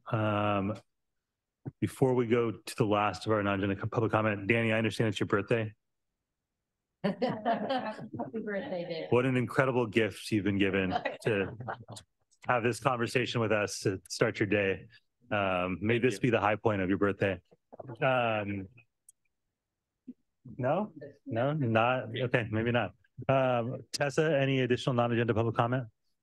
Thank you, Vice Chair. The following people had their hands raised or were present for continued non-agenda public comment. If you're present, B. Miller, please come to the podium. And then the following 5 virtual, please raise your hand at this time if you're still present. Blair Beekman, Paul the Bold, Alex Wong, phone number 813, and the original draw. Please go ahead, B. Thank you, Tessa. I wanted to take this time to thank the remaining board members here who are still here and also those who had to leave, for all the time you spend in this position. It's not only these meetings, but it's obvious that a lot of you spend time outside of the meetings, digesting all the material you are giving and coming back with really thoughtful comments. So thank you so much. Also, yesterday, I submitted an email to the clerk of the board, which included a link to an op-ed in the Union Tribune that was written by members of the San Diego 350 transportation team. I hope that all of you will find even more time to read it. Thank you very much. Thank you. Our first virtual speaker, Paul the Bold, please go ahead. Hello, yes, Paula Bold. This is a county agency. Not everyone can be there in person. And putting all the non-agenda phone-in comments at the end of the meeting is not a good practice. They all need to be at the beginning. I'm suggesting maybe you should put aside like 20 minutes for 5 speakers, public in person, 5 speakers not in person. Anyway, I also noticed the acknowledgement of Native injustices to Native Americans at all the meetings, but actually probably all our ancestors. Your time expired. Blair Beekman, please go ahead. Hi, Blair Beekman, a really informative meeting for myself today. Thank you. I wanted to remind, as we're working on violent crime issues and reducing them across the state, very much of a thank you, as I mentioned at the executive meeting today, just the continued work that you do as SANDAG with border issues, your continual good dialogue and conversation, I think helps, the current wars that are taking place in Ukraine and now the Middle East. It just helps. I think our borders are safe. I don't think there is so much worry of violent crime coming through, of some weird sort of terrorism coming through, because we have good practices set up and good dialogue. And that's just so notable how we should work as a society and a world. Good luck to what Nora's working on in Korea at this time, that I think is related. Real good luck to the work she's doing at this time. And I wanted to comment about we should take care of ourselves. I'll talk later. Thanks. Our next commenter, phone number 813, will be followed by the final commenter, the original draw. 813, please go ahead.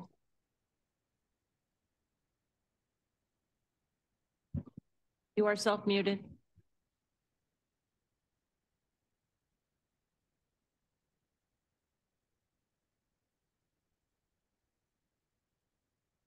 Okay, go ahead. Okay.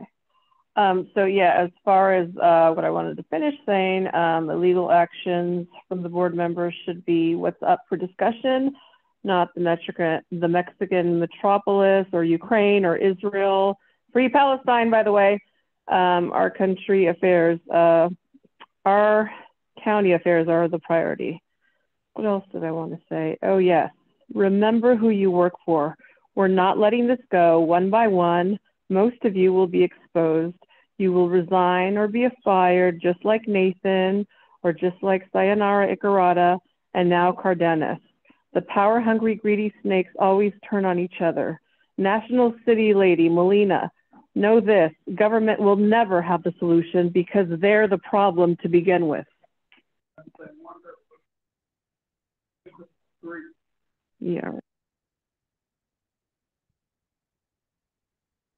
Sorry, our final commenter, the original draw, please go ahead. Yeah, you guys wait till the end so that everybody can be gone. But the County of San Diego had a climate action plan meeting, virtual tour last night. And, even other people were saying that anything that is being done to mitigate climate change won't help the climate on a local level and won't do anything that's going to, move the needle forward in your guys' eyes. But yet we still, continue to engage in this. But it's, obvious when you see Todd and Nora going to South Korea and, speaking about the mega region and continued collaboration with them, when this has nothing to do with South Korea, yet we engage with globalists just like Newsom in China and for a climate partnership. But Andrea Cardenas, like with the faces of charging of fraud, conspiracy, money laundering, grand theft and tax fraud is just very telling of what else is going on, because even Nora herself has been engaged with her grassroots movement. So it's just very Your time expired, and that concludes the continued non-agenda public comments. All right, thank you so much. With that, our meeting has concluded. The next Board of Directors meeting will be Friday, November 17th at 10 a.m. This meeting is adjourned.